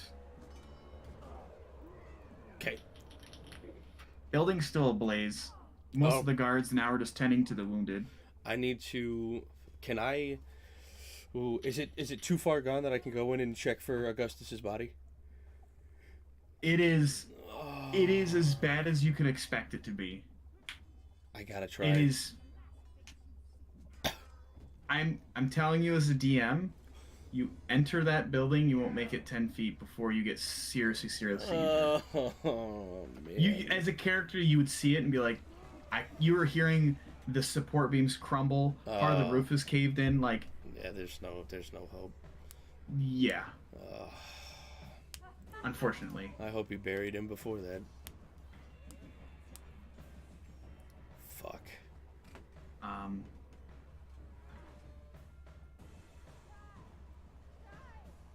So, I will. Adon, are you still tending to the wounded? Yeah. Okay. Shriek, are you kind of see this kind of thing kind of occur in front of you? Is there anything you want to do right now? The swarm of the bats are starting to dissipate and they kind of descend into the sky. Ascend, sorry. No, he just kind of backs out, and you just realize he can't really do much. He just kind of backs away from the building. Okay.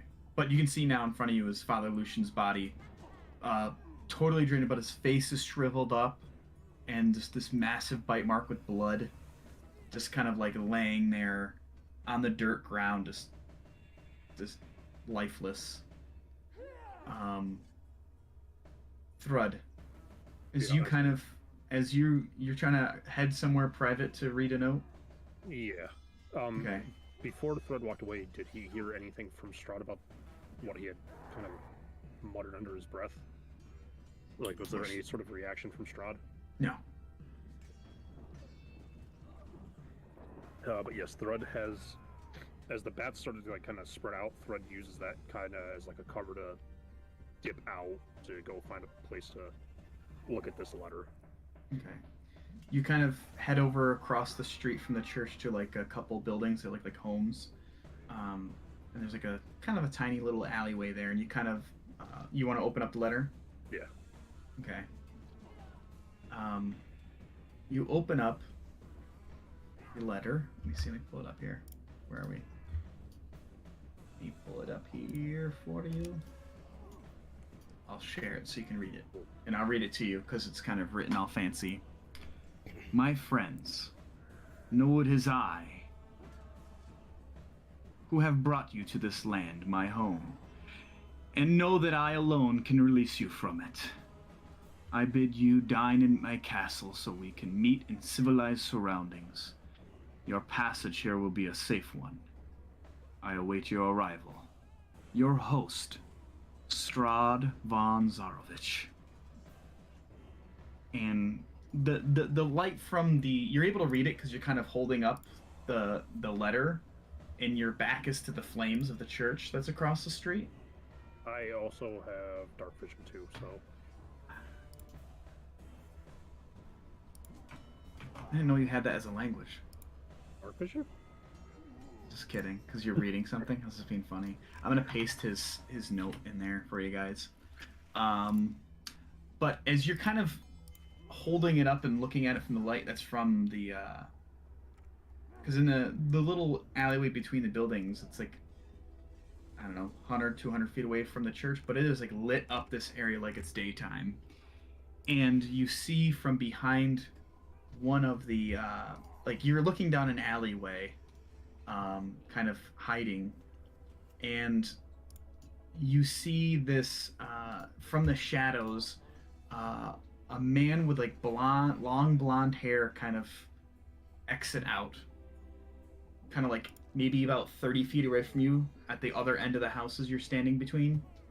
And he's kind of lit up from the flames that are across the street.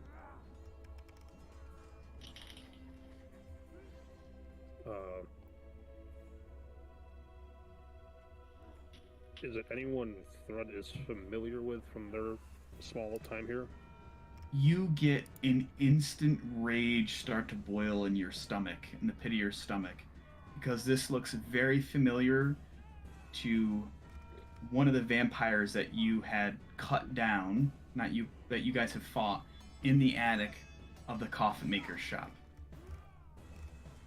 The one that stood up and got away. Kind of seeing that, so it's gonna not crumple the note, but he's gonna kind of really crappily fold it and kind of shove it back into the envelope and just kind of back into his waistband. And he's gonna take off after this thing. You can see, as you put the note down, the eyes are like blood red, shimmering from the fire behind you.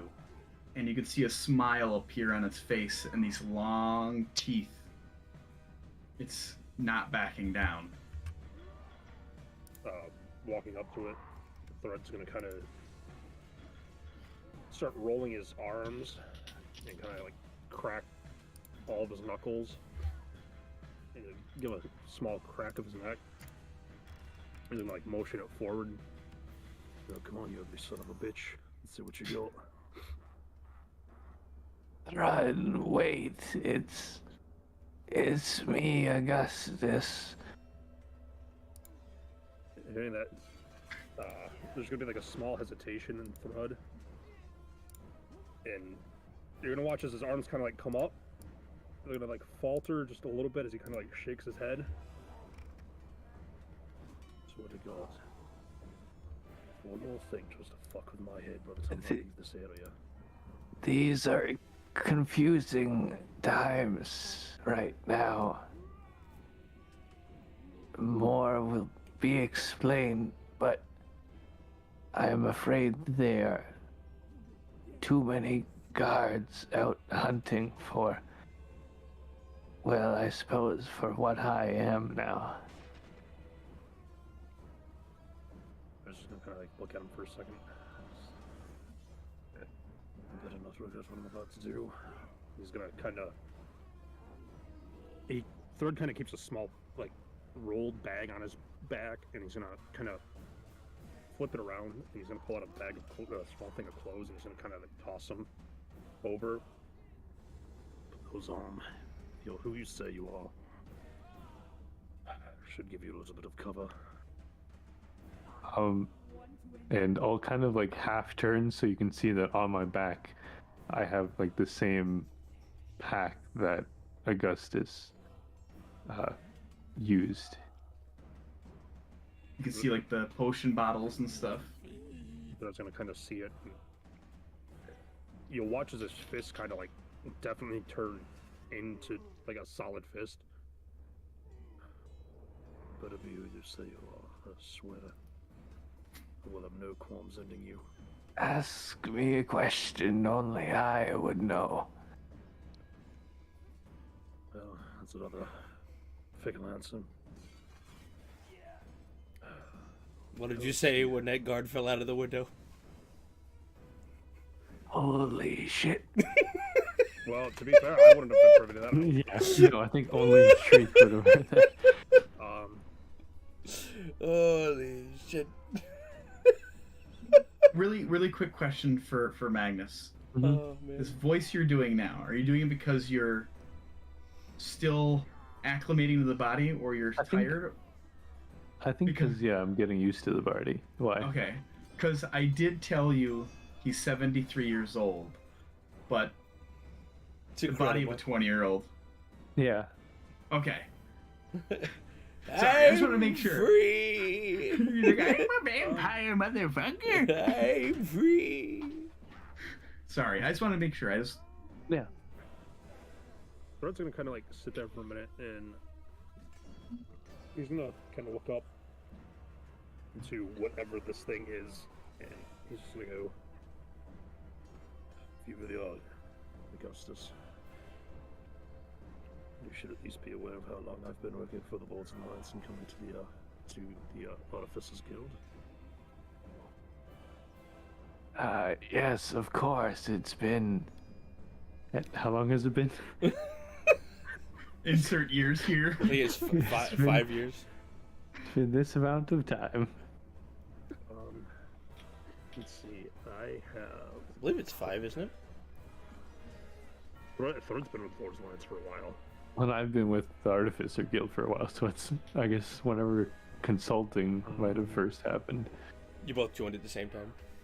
Yeah, I guess it would depend on like when the Lords Alliance first decided to send Thread over there, because I don't know how soon. My God, he's asked him a Lore-wise. question that even Thread doesn't know.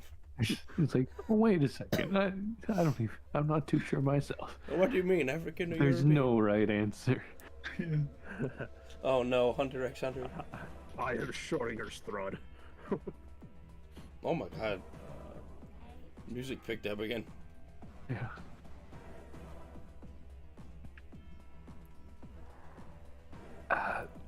Perhaps we can do more of this when things are less heated.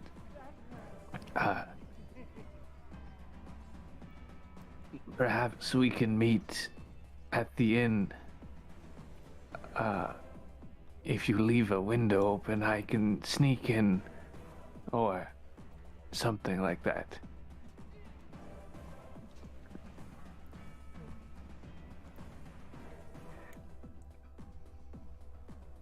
I swore to God I thought I wrote it down, but apparently I did not. It's all good. Because I have it written out in like years, but I'd have to sit here and do math, and I really don't want to do math right now. Thorn's just gonna kind of look at him. For a second, he's gonna look him up and down. I'll give you one night to prove yourself. As it stands, I've got more important fish to fry. Sadly, I've got a date with a vampire. I'll give you a nod and we'll kind of dash off. Sweet. We'll end tonight's session there with another encounter of Strahd. Oh, he selected his character. We will we'll catch you. Honestly, I don't know when next. We'll kind of talk with people, and we'll figure something out that'll work. You know. But thanks for hanging out and chilling with us. People who celebrate American Thanksgiving. That's next week. So 100%. thank you. We'll keep everyone updated on our schedule for the next couple of weeks, since our DM's going to be changing over for peak season. So keep an eye on socials. Twitter's the best place to keep an eye out. All of our handles and information is in the description for today's live video. So, with that being said, as always, say goodbye, everybody. Bye. Bye. Bye.